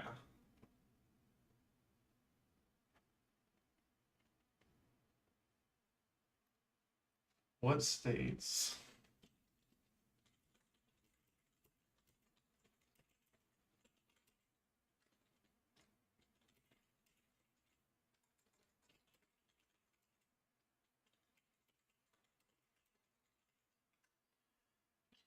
I wonder if the Supreme Court in some states would do. Be kind of like the Supreme Court where anyone can do it. Okay. 32 states permit non-lawyer judges in at least some lower courts. North Carolina is on that list. If you just want to see, what I asked was, what states in the USA allow for non-bar licensed individuals to be judges? Including justice of the peace courts, magistrate courts, town village courts, municipal courts, and small claims or traffic courts. Higher courts almost universally require judges to be licensed attorneys with significant experience. But the 32 states, according to the Columbia Law Review, permit some lower court judges to not be bar licensed. North Carolina. The great state of North Carolina is the one that got Comey. Yeah, do we need to talk about what do we think about that? Comey getting that's the one that's just like I think for you, Sadie, the guys, I know we're having a party and it's our guy and we got him, but like not this. Is that what you feel here? Yeah. Because I think when you make the analysis for like what does 8647 mean? When you bring up like restaurants and you bring up like these other industries, I'm like, that makes sense to me. Like if this was a waiter that was arrested, I would be like, he's probably going off of this definition. But when it's the FBI director. Yeah, but 86 is not just like a general. No, it's but not. it is. It's specifically a restaurant industry, and it means you're out of it. It is also. It is both. People use it in both of those contexts. Yeah, but like that doesn't necessarily mean kill. It doesn't. I don't know where you're jumping to the conclusion because this is of the kill. FBI director. But why couldn't it also mean like impeach him and remove him from office? Why does it have to mean kill him? Okay, I think that's a good point to make. But I just think most people, if you ask them, are gonna guess that he didn't mean impeach. Well, did Jack Posobiec mean impeach when he said it about Biden? Like, it's just so stupid. But the reason to... Okay, so... No, you're jumping into people who have to believe in say impeach when you can just say impeach? Because but it's the cute. Other definition is something that you can't legally say, which is why you would use that. So when you're saying, what do you think is the reason he used it? Like, well, he just meant to say impeach. Like, well, he could have just said impeached. The other option. Maybe he didn't have enough shells to write out impeach. Well, you just wouldn't have had to use the shells at all. You could just you guys gonna vote in the poll? No Kings protests where you yourself like walk downtown and a bunch of signs like 8647. I'm just saying, it was and I agree with Chap. like I understand 86 means out of stock or get rid of it, like throw it away, or, like it doesn't mean kill. It's just in a all leap to contexts. say it means kill because he's the No, I cameras- don't think it cameras is frozen. because when he said that, we know that 8647 was already being used as a rallying cry by people who wanted to kill the president. 8647. I mean, you're getting into like Bradenburg thing. You are putting a you know, you're confusing a Cameras frozen. sufficient, No, a this isn't sufficient Brandenburg, because condition this is for a always, necessary one. Threatening the president has always been separated from other free speech analysis. This is not like Yeah, but I this mean, is marching around at a No Kings protest with an 8647 sign implicitly saying "kill the president"? Frozen camera. I think that I think I wouldn't recommend anyone do it. And I'm a free speech attorney. You I would saw still all say sorts of signs down there that, like, at the time you weren't like, "Oh, No, I that's why I'm recommend that a lot saying of people." people were doing that. And what do you think all of the people at those rallies meant when they held up 8647? Well, it was like a hands-off protest, so Right, that's what if they you were went up to doing, those and that's protesters and exactly. said- But wait and a said- second, you were totally disregarding the second part of this. It was posted at the exact same time. There were nationwide rallies with signs that said the exact same fucking thing on the ground and posted like in solidarity with the people that were marching, exercising their freedom of speech with 8647 signs across the country. And we were posting 8646. There's plenty of fucking we posted examples of right-wing posters posting 8646 and nobody gave a fuck because nobody was like Jack Posobiec means kill Biden when he tweeted 8646. That's where you get into the context of like, are we going after a random waiter or are we going after an FBI director? Jack Posobiec is an intelligence asset. Are you telling me that like you had the connections to be able to kill President Biden? I don't know, but I'm saying when you look I at the don't know spectrum, either, but it when just you're seems looking at the ridiculous to spectrum, take this leap. Here's what I'm saying. When you look at the spectrum from like totally innocent to like totally intending to say kill the president, hold on. When you look at the spectrum of like the relevance and the type of their like, you know, job and their personal background, I would say like at this end you have like an FBI director, a CIA director, like somebody in the government who knows what that means. And then you have like on the other end would be like a server in a small town who has like no reason to think 86 means anything else other than what they use it for at their restaurant. Like, and I don't know where Jack Posobiec falls in there, but I was just like, if you were like creating like a hypothetical where it's like, okay, if you could prosecute somebody for saying 8647 as intended to threaten the president, who could be prosecuted? And it's like, well, like the far extreme end would be intelligence, like leaders, like yeah, but you're already interpreting it as an outright threat to kill. Retard alert, class! Using the sufficient condition that there is an outright threat to kill, and 86 doesn't mean get rid of, impeach, remove. Okay, During the time, in the context of protests that are happening that literally want to remove the president. So let's really quickly, and this is just so that we can move through this, probably let's change it so that hypothetically he arranged the shells in that picture to say kill Trump. Okay? Let's just pretend that's totally what happened. Different. No, listen, pretend that's what happened. Would you in that case agree with this prosecution? Yes, absolutely. That the FBI director is posting a message that says kill Trump. Explicit. Yeah, absolutely. If it outright said kill Trump, yeah, absolutely. But it didn't. It said 8647. Right. So that's where we go into, like, okay, with kill Trump, it's objective. There's no analysis we need to have, right? With 8647, now it's a debate. Now there's a question because he may have meant, and it can be interpreted as kill Trump, literally. Right, and it can be interpreted as it doesn't. I'm saying I believe in a lot of cases you would be right, but when we're looking at the FBI director and what he meant, I'm looking at him thinking, I think I know what he was trying to say.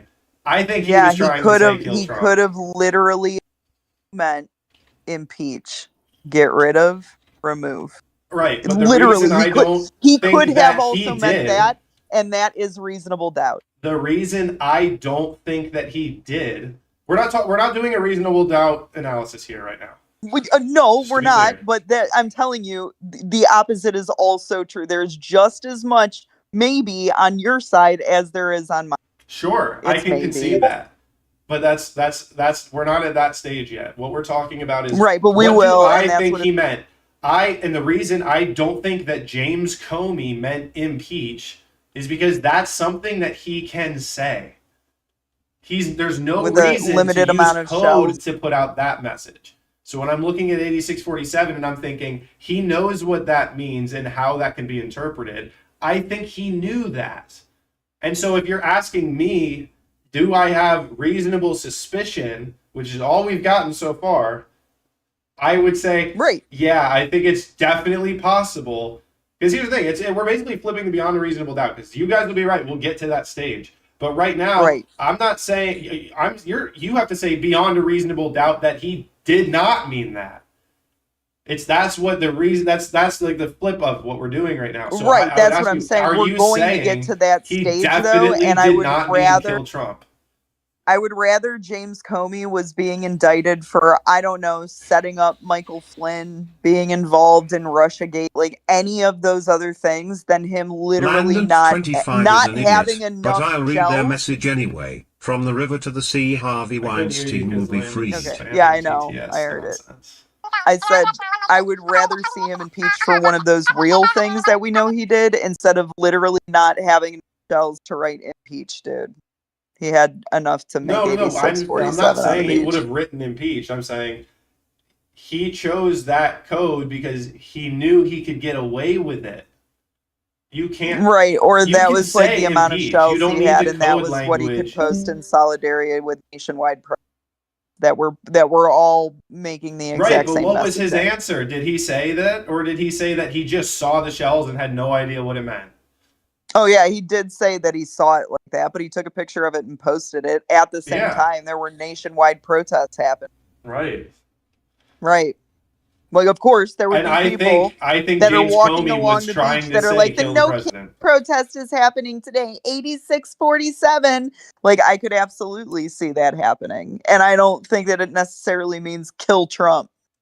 I don't know. I just think think it's that's a what fucking James stretch. Comey Like, meant when he posted there's plenty of things to prosecute James Comey for. I hope this is some sort of holding charge, like Catherine Herridge said, because I think it's going to end up in ultimately nothing. Like, a lot of these weird, like, prosecutions have happened recently. Like, this is not the first time Jim Comey's been up for something in the charges. So No, well, the last one was the same thing. no, it wasn't. It wasn't for the pictures. It was. It was for lying under oath to Congress. Wasn't it? I thought it was. No, we did a whole fucking thing on it. He was lying under oath to Congress. Remember, there was person A and person B, and everybody was like, "Oh, person A is Hillary Clinton," and he made false statements to Congress. Oh yeah, he said he didn't authorize some agent or something. Right, to talk to the New York Times or some shit, and all that shit went away. What's up, Tex? So again, I prosecute James Comey for ruining General Michael Flynn's life. Prosecute James Comey for his role in Russiagate. Prosecute James Comey for his role in the FISA investigations. Letting Hillary Clinton walk away scot-free with no prosecution for fucking illegal server. Like, all of these things that James Comey did, I don't give a fuck about 8647 on the fucking beach.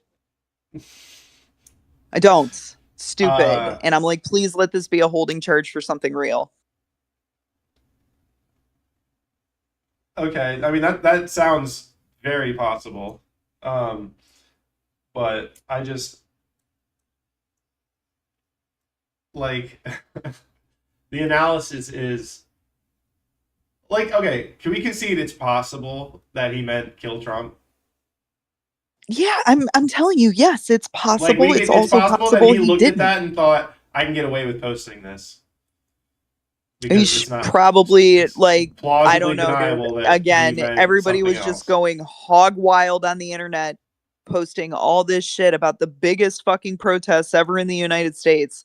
Like, it was the same day, I'm pretty sure. It was like No Kings protest or hands off protest or something like that. It's just not like everybody was doing it. I think if you went up to any citizen now. protester He's not. He's a running civilian. around with He- an 8647 sign, they were the same protesters that want Trump killed. They would probably admit that that's what it means. Like, I think if I went to the No Kings protest and I was like, yeah, but you're making a what does ton that of mean? leaps that even you It's not know, even a like. leap. It's not even a leap. I can concede that 86 means what it means in the restaurant industry. It also clearly means to kill in like the Well, then Jack mafia circles Posobiec or meant whatever. kill Biden. Jack Yeah, he might Posobiec have. absolutely He meant might kill have. Biden. Maybe he did. What was his post? Hold on. 8646. That's it. Just that. Just that. Well, he probably meant remove. Oh, okay, he did. Yeah. Even though he was former intelligence and has a network of fucking right wingers and blah blah blah, people The follow top him, comment on whatever. it He just definitely meant. He definitely meant just get rid of Biden. Let's see. One of the top comments says there's nothing wrong at all with sharing your ATM PIN code. Yeah, Hassan explicitly said kill Rick Scott. Yes. That's right. That's right. But he's Yeah. not president. Great. But like nothing happened to him. You know what I Yeah, mean? Rick He Scott's not the explicitly said that shit. Rick Scott, not the president. What's the law? What is the exact law that makes saying kill the president illegal? 18 USC 871. It is a I've looked this up felony before. This is in the pentuple. to willingly or to knowingly and willfully mail or make threats to kill, kidnap, or inflict bodily harm upon the president, vice president, or other successors to the presidency. Violations can result in fines up to 5 years in prison. Protects the president, vice president, president-elect, vice president-elect. They have it in Requires states the too threat that be a extend serious to like expression of governors. intent to harm, not merely political hyperbole, idle talk, or a joke. Right. See, these are defenses to be made. The threat must be made knowingly and willfully. So the question is, Right. do you think Jim Comey meant kill the president? Or do you think he meant impeach the president? And that's just, what do you think? He's the FBI director. What do you think? What do you think, guys? What do you think an FBI director? Like, that's just literally, what do you think?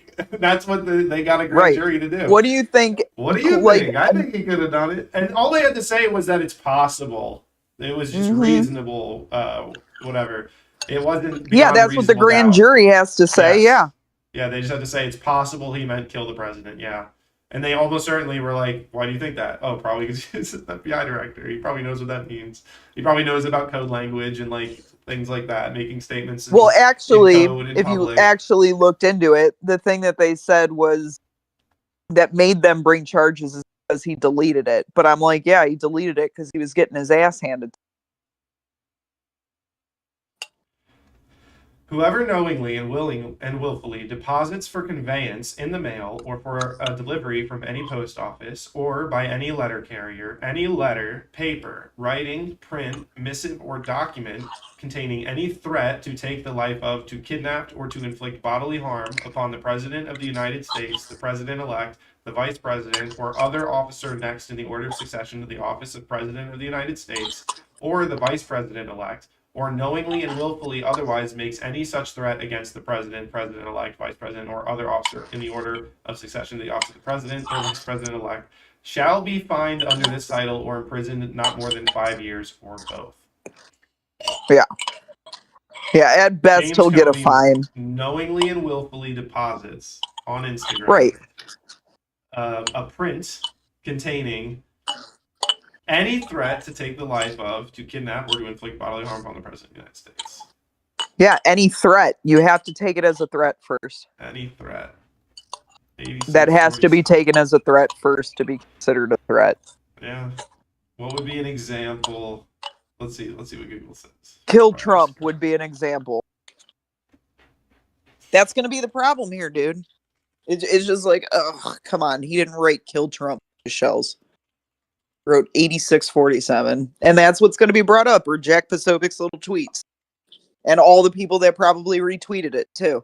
Well, right, with but any kind of influence whatsoever. Jack Posobiec doesn't... He doesn't get the same analysis. He doesn't get the assumption while James Comey gets the analysis. So like Jack Posobiec would be a different analysis. Like, what is his background? Like you said, he's an intelligence asset or whatever. He's close in the circle. That's like the same evidence he would put forward with James Comey being the FBI director. But it's still like that. Now that's two different. Those are two different cases. Because like, well, he offered himself. He was on War today. Shut up when you don't know what you're talking about because you haven't been locked in. But he was on War Room today, offering himself to be used as part of the case to the fucking state. You cut out for a second. I missed some of that. He was fucking on War Room with Steve Bannon, and he offered himself up to the United States to testify against Jim Comey and his tweet be used. Posobiec did. Jack Posobiec did? Yes. And for what reason? To say that I don't know. I saw the clip and I saw the clip and I was like, that makes no fucking sense to the question Steve Bannon asked him. Steve Bannon straight up was like, you posted the same thing. He was like, I offer myself to the United States District Attorney for anything that I can do to testify against Jim Comey. I was like, okay, that doesn't answer the question though. Why'd you post 8646? What'd you mean? He's like already trying to interject himself into the case. That's why I keep bringing him up.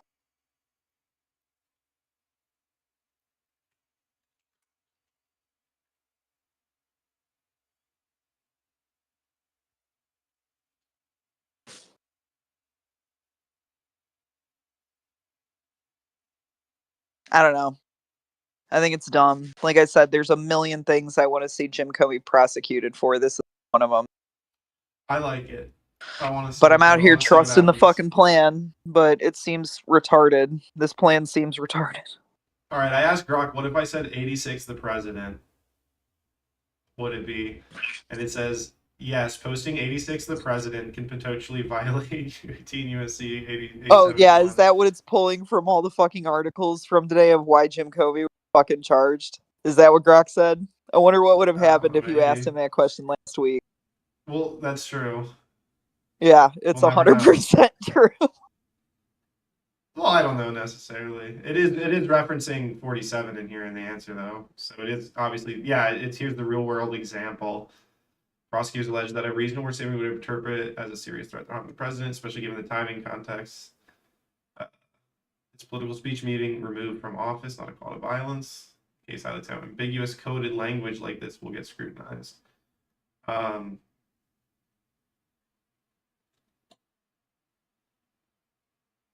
That's fine. Like send serious, implies personal intent or encouragement of harm. Send the agents to his house in the middle of the night and rough him up, but like that's the worst that he deserves from this. It's just not it. I mean, I think unless we disagree with the law, this is what this is how a person would try to get away with doing exactly this. Jury nullification. If you were trying to post kill the president and you wanted to do it in a way that you wouldn't get clearly prosecuted under the letter of this law objectively, what would you say? Literally, you are building the case for why Jack Posobiec should face charges too. That he might. That might be appropriate. But here's the thing. An FBI director is a big part of what makes this important. If this was a waiter, I wouldn't come to the same answer. I think the fact that he is the FBI director, the fact that he is so oppositional to Trump goes to say that that's what he meant when he said it. I think that he is the type of fucking woke liberal that wants Trump to be assassinated. And I think that's why he posted that, thinking he would be able to get away with it because of the plausible deniability. This isn't something that clearly doesn't mean kill the president. Thought about I understand the doubt, and if we were doing the reasonable doubt standard, I would actually agree with you. We aren't beyond a reasonable doubt on this, but when I look at it, I'm like, this is what it would look like to be saying that with and trying to get away with it, and like having the vague defense and putting everything together. If James Comey is a woke liberal, that like this 8647 can mean kill the president. It can mean that. Like, it's not like it only means the server thing and nobody's ever used it as to kill. No, yeah, I'm But literally it is looking possible. at. I'm literally looking at T-shirts printed with 8646. Seems like a pretty Right. normal thing to say. Protest of the president. But are these FBI directors? Are these Does senators? it matter? So the FBI director is held to a different standard than every other person that walks around, wears the shirt, I would whatever. It say isn't just. It senators- isn't just consistent political messaging, especially during a nationwide day. This one would guy is different. The other million people that were marching around with 8647 fucking signs because he's the FBI director. It's just, Yes. it's ridiculous. And it would be the It's same ridiculous. for senators, House representatives in DC, their staff. Yeah, it's ridiculous. People that work in It's that realm, I do think it would be a more compelling case than a waiter from Kentucky. I think when you have people who are intelligent, involved in intelligence, involved in the government, it is different. The FBI director is a good example of like many people. Like, imagine if the Speaker of the House said it. Like, well, he's that not was- the FBI director. Number one, he's not. He's a No, civilian. he was He's a an retired director, FBI which director. goes to him knowing what it meant. Well, no, but you keep talking about it like it's some sitting FBI director, somebody that's actively involved. he's Like not sitting. it's He not. wasn't sitting at the time. Citizen. He has a right to protest, just like millions of Americans were doing the day he posted it, Ryan. But he can't call for the assassination of the president. And he didn't, or he didn't, because that's going to be the reasonable doubt when we get to don't- that analysis standard that you decide that we can't talk about right now for some reason. It literally is just as much a possibility that he meant impeach. It is, Well, 'cause and that's we'll the just- end of we the will- story. We will. That's it. We It don't totally have the makes evidence. sense that he deleted it because he was getting his ass What if- kicked all what over if there Twitter, is- and what it if there doesn't is even evidence imply guilt that when that's this what goes he to meant. trial, when this goes to Bad trial, what if they introduce evidence of James Comey communicating with other organizers, talking about what it meant and that it might kill the president? Would Wait, you find what? Beyond a reasonable doubt that when he posted that he was calling for the death of the president? If there's I didn't hear submitted- the first part. What did you if say? they submit, if we go to trial and they're doing this and you're sitting on the jury and they present evidence of James Comey having conversations with other community organizers talking about what it meant, acknowledging that it meant to kill the president, Oh yeah. would then your that position be, change? Like evidence, sure, but that's Yes. not what they said. They said the thing was that he deleted the post, which means that he like could have been guilty for what he posted. That's Well, literally I what was would have released deleted today. it too. I You're don't think making that'll be shit an- up that doesn't exist though, and that's what No, frustrates that's what a me with your hypothetical is. hypotheticals. That is a No, hypothetical. that yeah. frustrates me with your stupid hypotheticals. It shouldn't 'cause frustrate you what because if, Ryan, we what don't if he know was what talking will to the happen at the community trial. organizers and he said, "I definitely mean impeach." What if? Yeah, exactly. It's just I stupid would hypotheticals that immediately don't go to your exist. You just side make and say stuff it's up. not even possible that he meant that because he clearly No, I'm saying believed it meant this. it doesn't matter if he did mean it. It's possible that he didn't. Right. It doesn't matter. It's possible he did not. It's not a Right. clear kill Trump message. Right, but it is there something is- that has been the said point for I'm years making- on the internet and everywhere What's else, up, Nover? talking about get rid of the president that's in office. The point Millions I'm of people making- that day were marching around with. Yes, but but no, all it's I'm- not strong enough, and all it's I'm not saying going is- to hold. And this is No, going to no. be another L. The only reason I brought those hypotheticals up is because you and I don't know what other evidence will be presented to a jury that's making that decision. We absolutely do not have all of the evidence right now. Yeah, no, I will definitely So concede to that. there On could its be face, evidence though, like your it looks hypothetical retarded. that totally vindicates him. There could be evidence that makes it very clear that he did mean it. And Sure, so there could be. Yes. And we will and find we don't know out, but because on its face, this all is we do retarded. know, is that there is evidence that we haven't seen. That's all we know. Right. That's all we know. So yeah, we're basically like, it's just a coin flip. Sure. But like I said, there's a million things that James Comey has done that were actually like detrimental to the United States. And I don't. This doesn't obstruct those prosecutions. No, but these aren't the prosecutions we're going after. And that's frustrating. And I'm sick of seeing like I like literally, dude, even if he said do a community word, ooh, I mean kill Trump, ha ha ha, tee hee, for some fucking reason. The former FBI director what if he decided did? to put that in writing for some What if fucking he reason. Let's did? just say he did. Let's just say he did. Yeah. I don't give a fuck. Welcome. I don't give a fuck. I give a Right. fuck about Russiagate. I give a fuck Right. about fake FISAs. I And give a fuck that's- about all that's of that base. shit. I still don't give a fuck if he was like, tee hee, I meant kill the president. I don't give a Yeah. fuck. That's fair. But That's retarded. of law, he could be found guilty. Yeah, I mean, that's fine if we're going to put everyone away on gotchas, I guess. we're That's- gonna put that's great. James Comey, the former FBI director. Yeah, The I would one who rather see him fucking go away did for like all the things of he this actually bullshit. did. It's the same, like, hey, you know what Trump has, Ryan? 34 felonies. Yeah, fuck him. Yeah, 34 Get our felonies, lick. dude. We're getting our lick. It's the exact same shit. We're getting our It's you fucking got lick. 5 Absolutely, years for we are posting getting our a lick. seashell picture. Yes. He got 5 years for posting a seashell picture, guys. Not Yes. fuck everything he did to actually ruin the country. He got 5 years on a seashell picture. Well, that would be gay if they didn't ever prosecute him for anything else. I agree with that. No, they haven't But yet. But if- we got him on the seashell picture, guys, and him saying, tee hee, I meant kill the president. That's what we got him on. You got him. You got him. You shouldn't have done it. No. Yeah, I mean, we need to get him on fucking, FISA 702, bugging Trump Tower, fucking Right. letting fucking Hillary Clinton get away with murder. I That's the don't stuff. disagree with any of that. I hope you get your bar license and you're James Comey's defense counsel and I'm prosecuting this case. I mean, no, I'm never going to be James Comey's defense counsel. I mean, I will take the 5 years. Just out of principle. This is why I'm going to be a lawyer. Take what Just I out of can get, principle I of guess, fighting but I this won't be issue. happy about it. I know when to take the plea, unlike some of us. Shit. Yeah, this is a joke. I'm joking. Oh, fuck. Too soon. Hey, thank you, Tex. Thank you for the cheer. Let's go. Let's go, Tex. What's up, buddy? Hang on, I gotta go to the Twitch dashboard to pull up this link.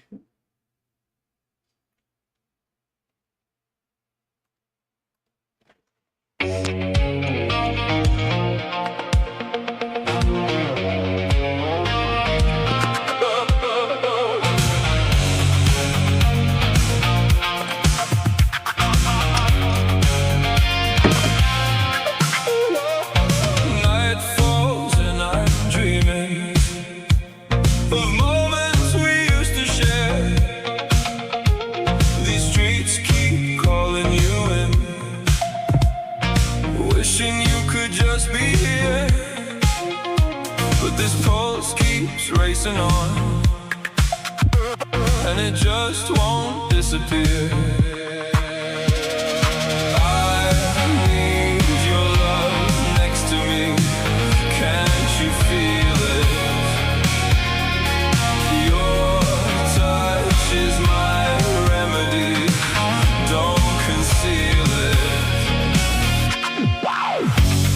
Yo, I kind of like that.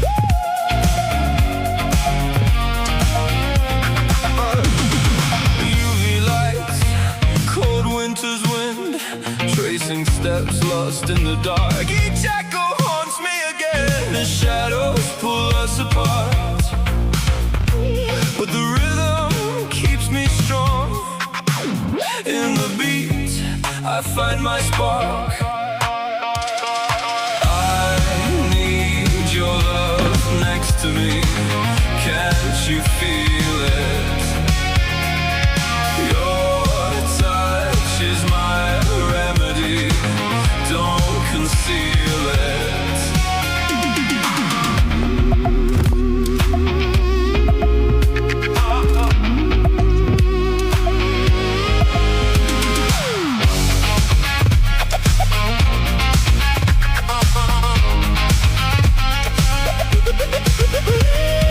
Lost in the night.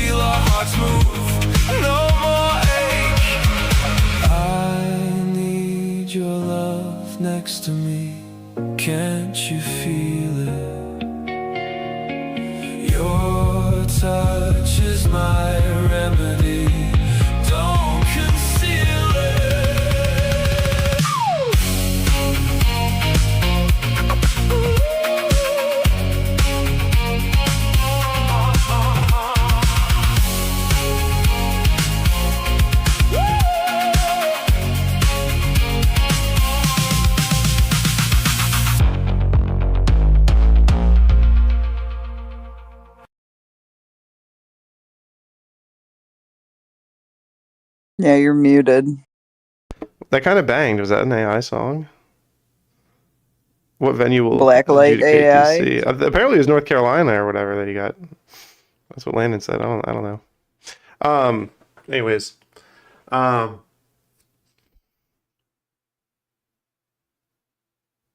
you know what we need to do since we've been doing our not tonight, but we've been doing our president streams.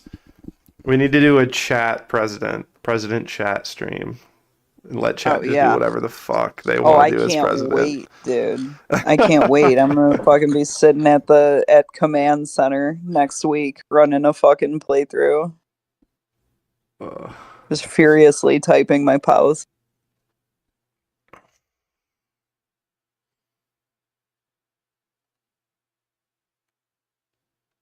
One of the elements, I think, of this 86 analysis is whether the person has the opportunity to do it. Like, if you're someone who can see the president, then that's different than someone who's like not ever going to be allowed to see the president. Which is why I think it'd be different for like senators. You know what I mean? Like House members. It's not about like your imminent threat. It's like you are someone. Jack Pacific. Well, I think it could be, but yeah, I don't know. I don't know what like access of former FBI director has.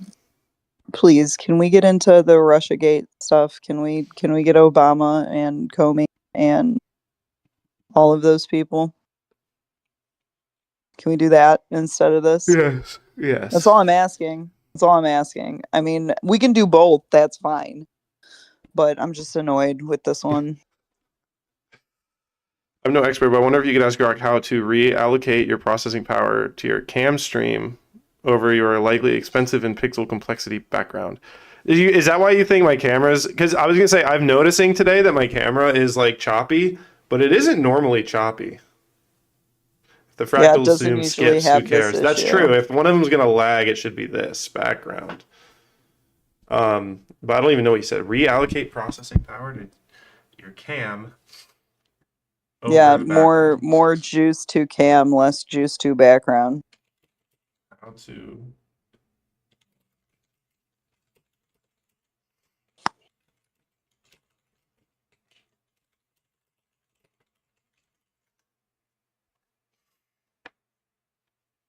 What's up, Tex? Just wanted to check in. Been busy in a good way aside from the wife wrecking her track and getting an elbow reconstruction. No, that sucks, dude. We're track? sorry to hear that. Is a Trek a car or a truck? I don't know what a Trek is. It's a vehicle, I assume, but that's awful. I hope that all heals quickly and cleanly. A bike. Oh Shit. Elbow reconstruction. Wondering if video render gets priority by default. Make sure your camera runs at the same FPS as your video background. Right click video capture device. Properties. Set resolution to FPS to custom. Dude, I'm not, I shouldn't touch this right now. But there goes, oh, it just froze. But it unfroze. Anyways, everyone, prayers up for Tex's wife and her elbow. Elbow reconstruction. That's bad. That's like... I'm just trying to imagine all the different ways you can break your arm on a bike. We wish you the best, Tex. All right, I'll figure this out. I gotta figure out my microphone and shit. I gotta figure out a lot of things. I gotta figure out how the fuck to stream again. Yeah, figure out life. Don't worry, That's true. we're doing a little Sadie Penn fucking get together next week. You'll feel better after that. We'll have good laughs. Do brother sister stuff. It's gonna be fun.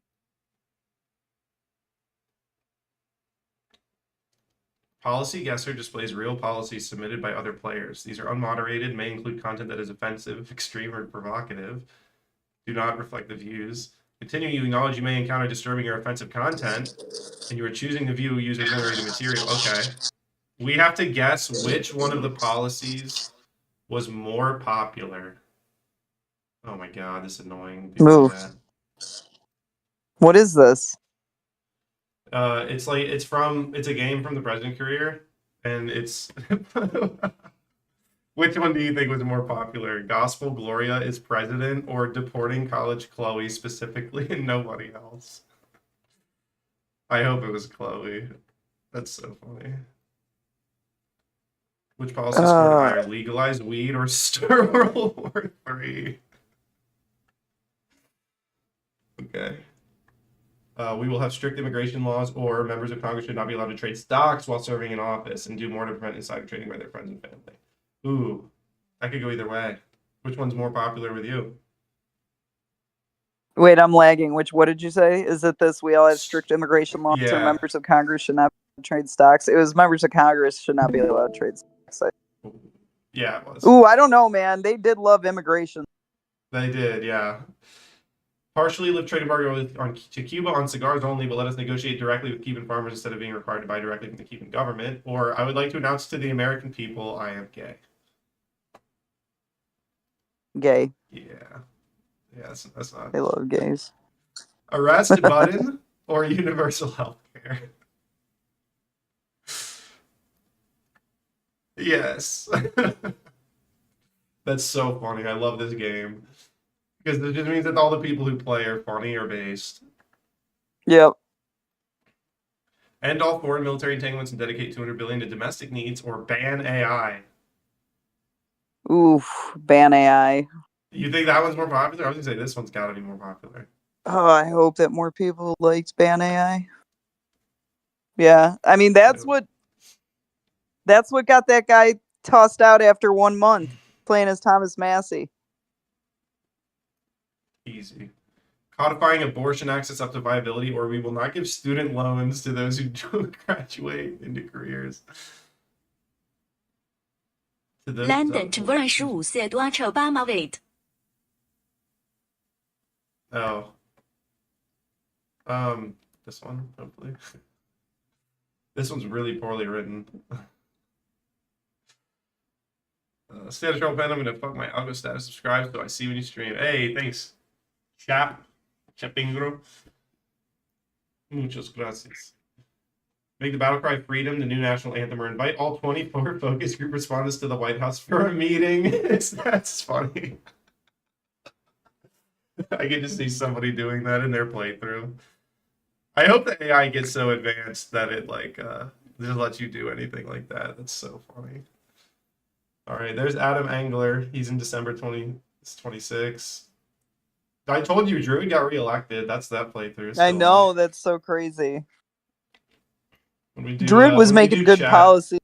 Where should Druid we put had chat? good center policy. Can you save Biden challenge? This one is funny. Can we save Biden? Let's do it with wacko. Okay, let's do wacko mode on this one. That's what. Yeah, okay, all right, let's do it. I want to see what wacko mode is.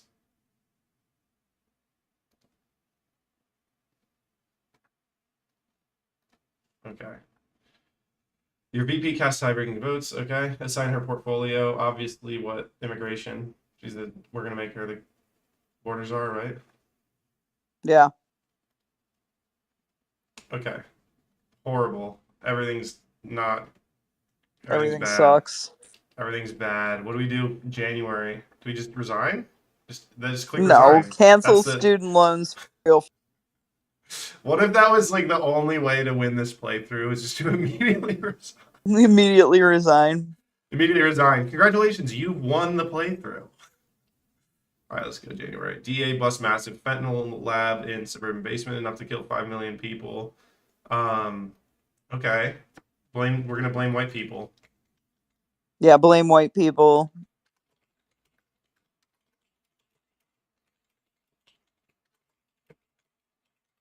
Let in 2 million more illegals. Authorize the covert action. Surge the border with illegal. You shouldn't capitalize white.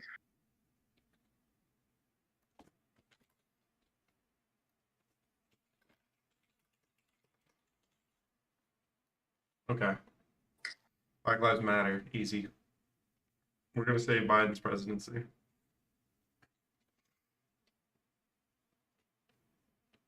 Texas Tom's gonna hate it, but other than that, I think we're good. Yeah, Texas Tom is not having it. I want to know who made this game. I'd give him a firm handshake. Yeah, this shit is funny. Biden rightly calls that white criminality. Of course. Oh no. Okay. The retards loved it. Atlanta Andre didn't even like it. Wow. I'm surprised Goldstein didn't like it. Okay. We can save this. Call Trump supporters racist trash. Yeah. Joe Biden. Oh my god. Okay. Whoa, dude, how do we leak that so Dude, fast? this leaked immediately, and is that just the only feature that covert actions have? Is that you just get caught doing that? Because right, we've gotten caught every time we've ever tried to do anything covert. Okay. Who's so our here's where the FBI rumor is. director and how loyal are they?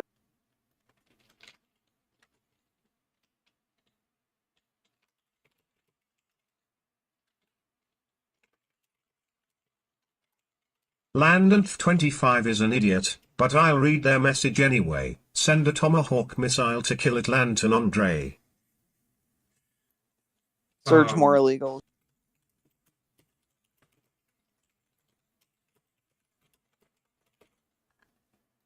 Everyone's welcome. We are a nation of immigrants.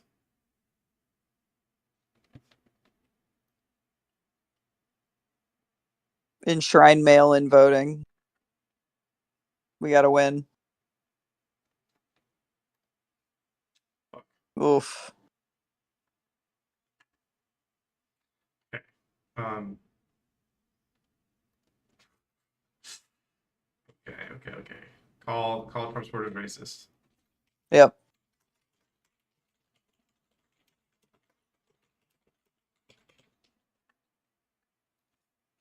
He said there were very fine people on both sides. Huh? Say that? Have Biden say that? Biden said that. Biden said that's why he ran for president, was because of the very fine people clip.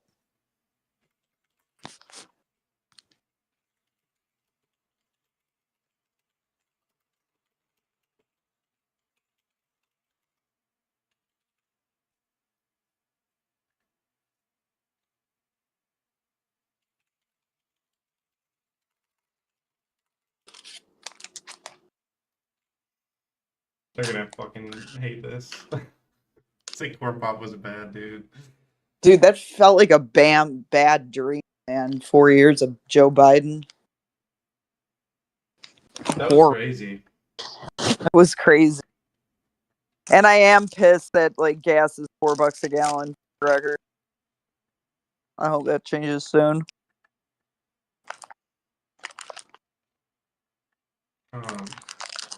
They can't even mobilize though, man. The Trump I did that stickers on the gas pump. Missed opportunity.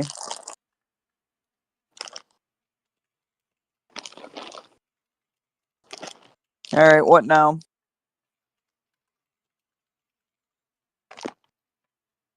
Just free money. Mm-hmm. I just gave everyone free money. Stimulus checks. Yep.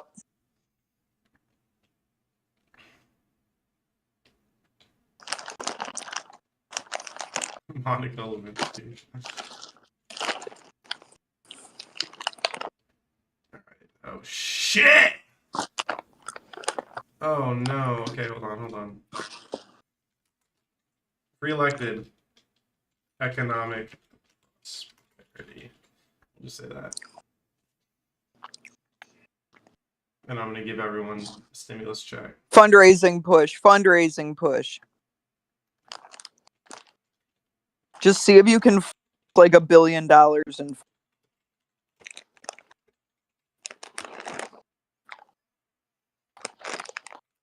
Get Beyonce to do it.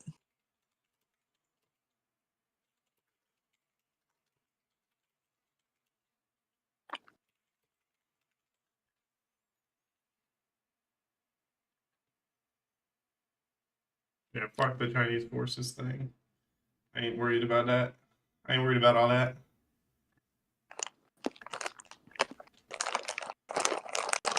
Damn, they didn't do it. China can do whatever it wants. Joe Biden's send balloons over the United States. Recon. Blocked.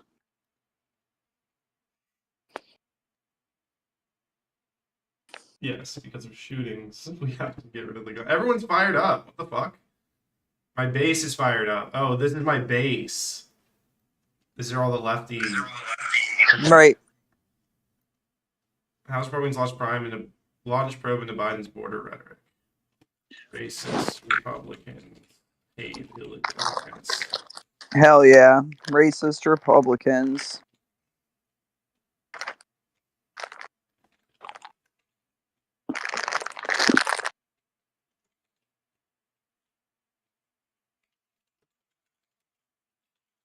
Oh, dude, I can't wait to go to HE.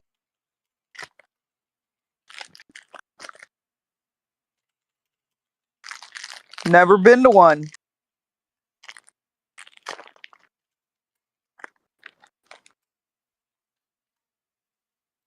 You've never been to an HEB? No. I should go to one. I really do want you to do a debate review on that, by the way. Okay. Because you can skip through when Fabian's fucking ranting. You can just watch my stuff and just tell me if I was like fucking totally retarded or not. I will. I think what I really did was I let him go wherever he wanted, and that did drift us off from the topic. Because like when he gave his open, like I don't think he would even know what the topic was. He was saying immigration is like a red herring and shit. It's like I don't know. Yeah. No, didn't follow the prompt. But as soon as I saw that one guy that you've debated with a couple times with the glasses, like the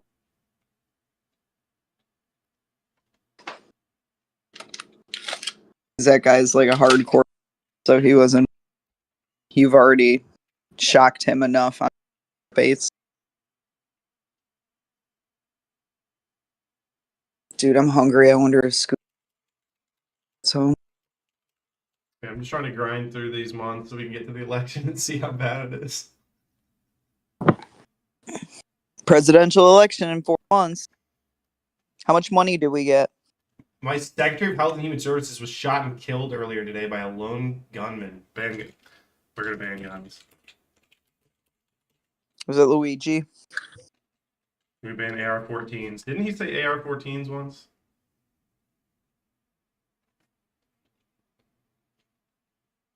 Yeah, sure.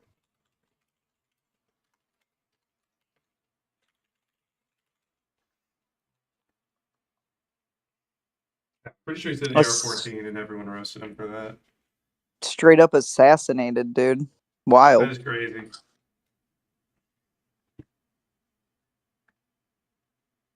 Okay, they didn't. Oh! Wait. It passed the House. Kamala Harris casts the tie-breaking vote filibustered. Doesn't that mean it passed? Whoa. Filibustered?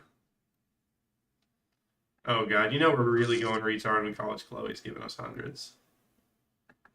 Okay. Oh, I guess. Should undocumented immigrants? Yes.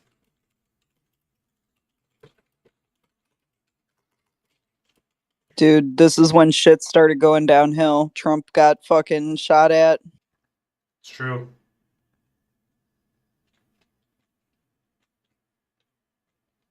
Okay, oh my god, finally. College Chloe says. Vote Rachel Democrat. Goldstein is furious. Oh, interesting. Homeless encampment, national outrage after deadly fire, ban guns again. Yep, this is Republicans' fault.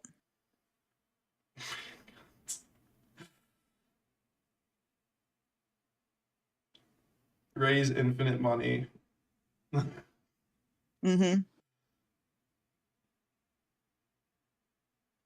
Endorse Kamala Harris. Oh my goodness, what is taking so long? You broke it. You did so poorly. It doesn't know what to do. All I wrote was ban guns, and it's like, that's fucking retarded. Blocked. Yeah, it's like, are you fucking...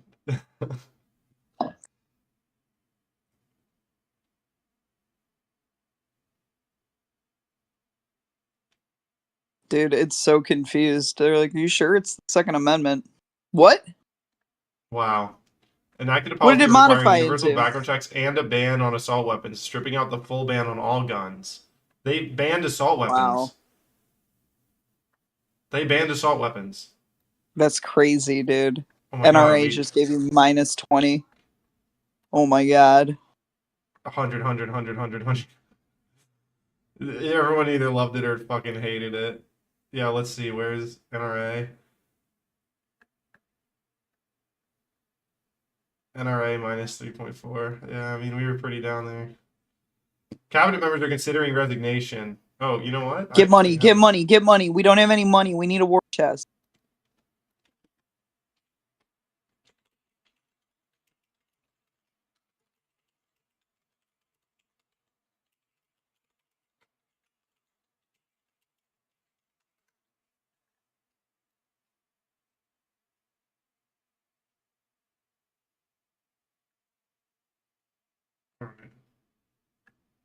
Random loyal aid, and it did it to everyone. Random loyal aid, dude. I said below average loyalty, and it did this. It did it to everyone, but whatever. That's fine. Wow. That's crazy. All right. Free college. Support Republican MAGA. Get money. We need $1 billion. It's too late. Oh my goodness, It's dude. not too late. We have one more month. Warren Biden over unfulfilled AR-14 ban push.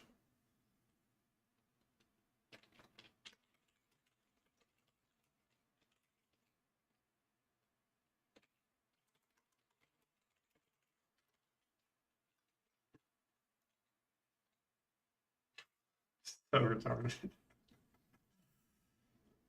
All right, next one is I guess we'll just do super campaign rally or whatever. I want to see if we can super campaign our chest up 28 million or whatever. Trump is going to beat our asses. 51 million. Okay. Hi, Scuba. Yes, no taxes. All right, they're fired up. This is good. Quiet month. Okay. Largest campaign rally ever with over 1 billion raised in donations from celebrities and athletes, entertainers, and stuff. Vote Biden. Racist. Republicans want kids to die. Authorizing covert action. 50 million mail-in ballots. All right, let's see what happens here. We're gonna get fucking smoked. There's no way. Is it even possible to save Biden without just going full MAGA? No, of course not. That's the point. What do we get? Here we go. Oh my Here gosh. polls. Oh god, are we gonna Bro, get even you one are state? getting Are we gonna get even a single state? We got 3. We got DC. DC. Oh my goodness. Wow. Yeah, DC still holds out. Isn't that strange, guys? Isn't that crazy that DC still... Isn't that so weird? Washington, D.C. called for Democrat. Yeah, they should be a state for sure. Great. That's insane. That's fucking So did we save him? No, we didn't save him. Save him. He Player died. in the office. What do we do? Just freak out? Did we 86-46? Can you say that? I'm gonna say that.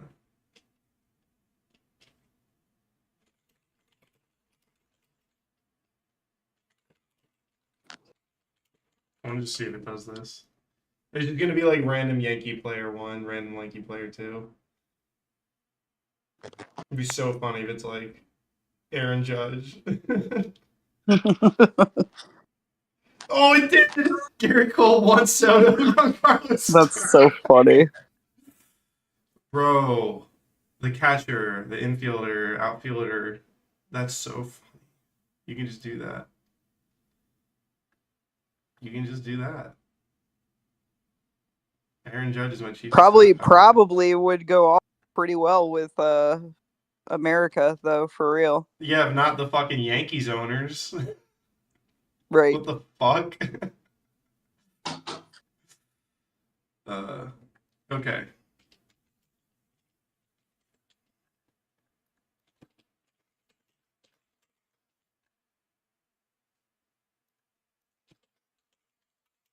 Wait, what happened here? Did you start a new term? No, this is just the final month of the presidency. No, it isn't. Look up. It said first month, 2026, 23 months to go. Oh, did it say that? It says here December 2024. Yes. It did. It said it was Joe Biden 2026, 23 months to go. Well, that must have just been a glitch, because here it says December 24, and it's supposed to just be the last month.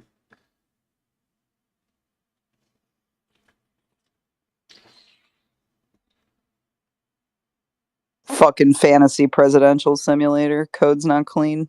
President's response For $8. dismisses the GOP lawsuit 86 it and rejects compromise. Even the AI is like, no, that doesn't mean kill. The 86 meant dismissing the GOP lawsuit. What the fuck? Right. Biden's 86-47 tantrum. What? Let's see what the people said. 86-47 is iconic. Kill Trump is the raw truth we all feel after his fascist rallies. Arrest her. And kill Trump straight up unhinged? What? Why is he giving this a 95? Everyone gave it? Oh. What? Kill Trump? That doesn't even make sense and sounds kind of crazy. 86-47 nonsense and straight up kill Trump screed. Okay. Wow, I'm surprised some of the people that liked it. Oh, wow. Alright. Just delete that one. Just fucking retarded. It's so bad. Okay. Alright. Defeated. Yes. That was fun. Didn't say Biden. I'm gonna get the fuck out of here.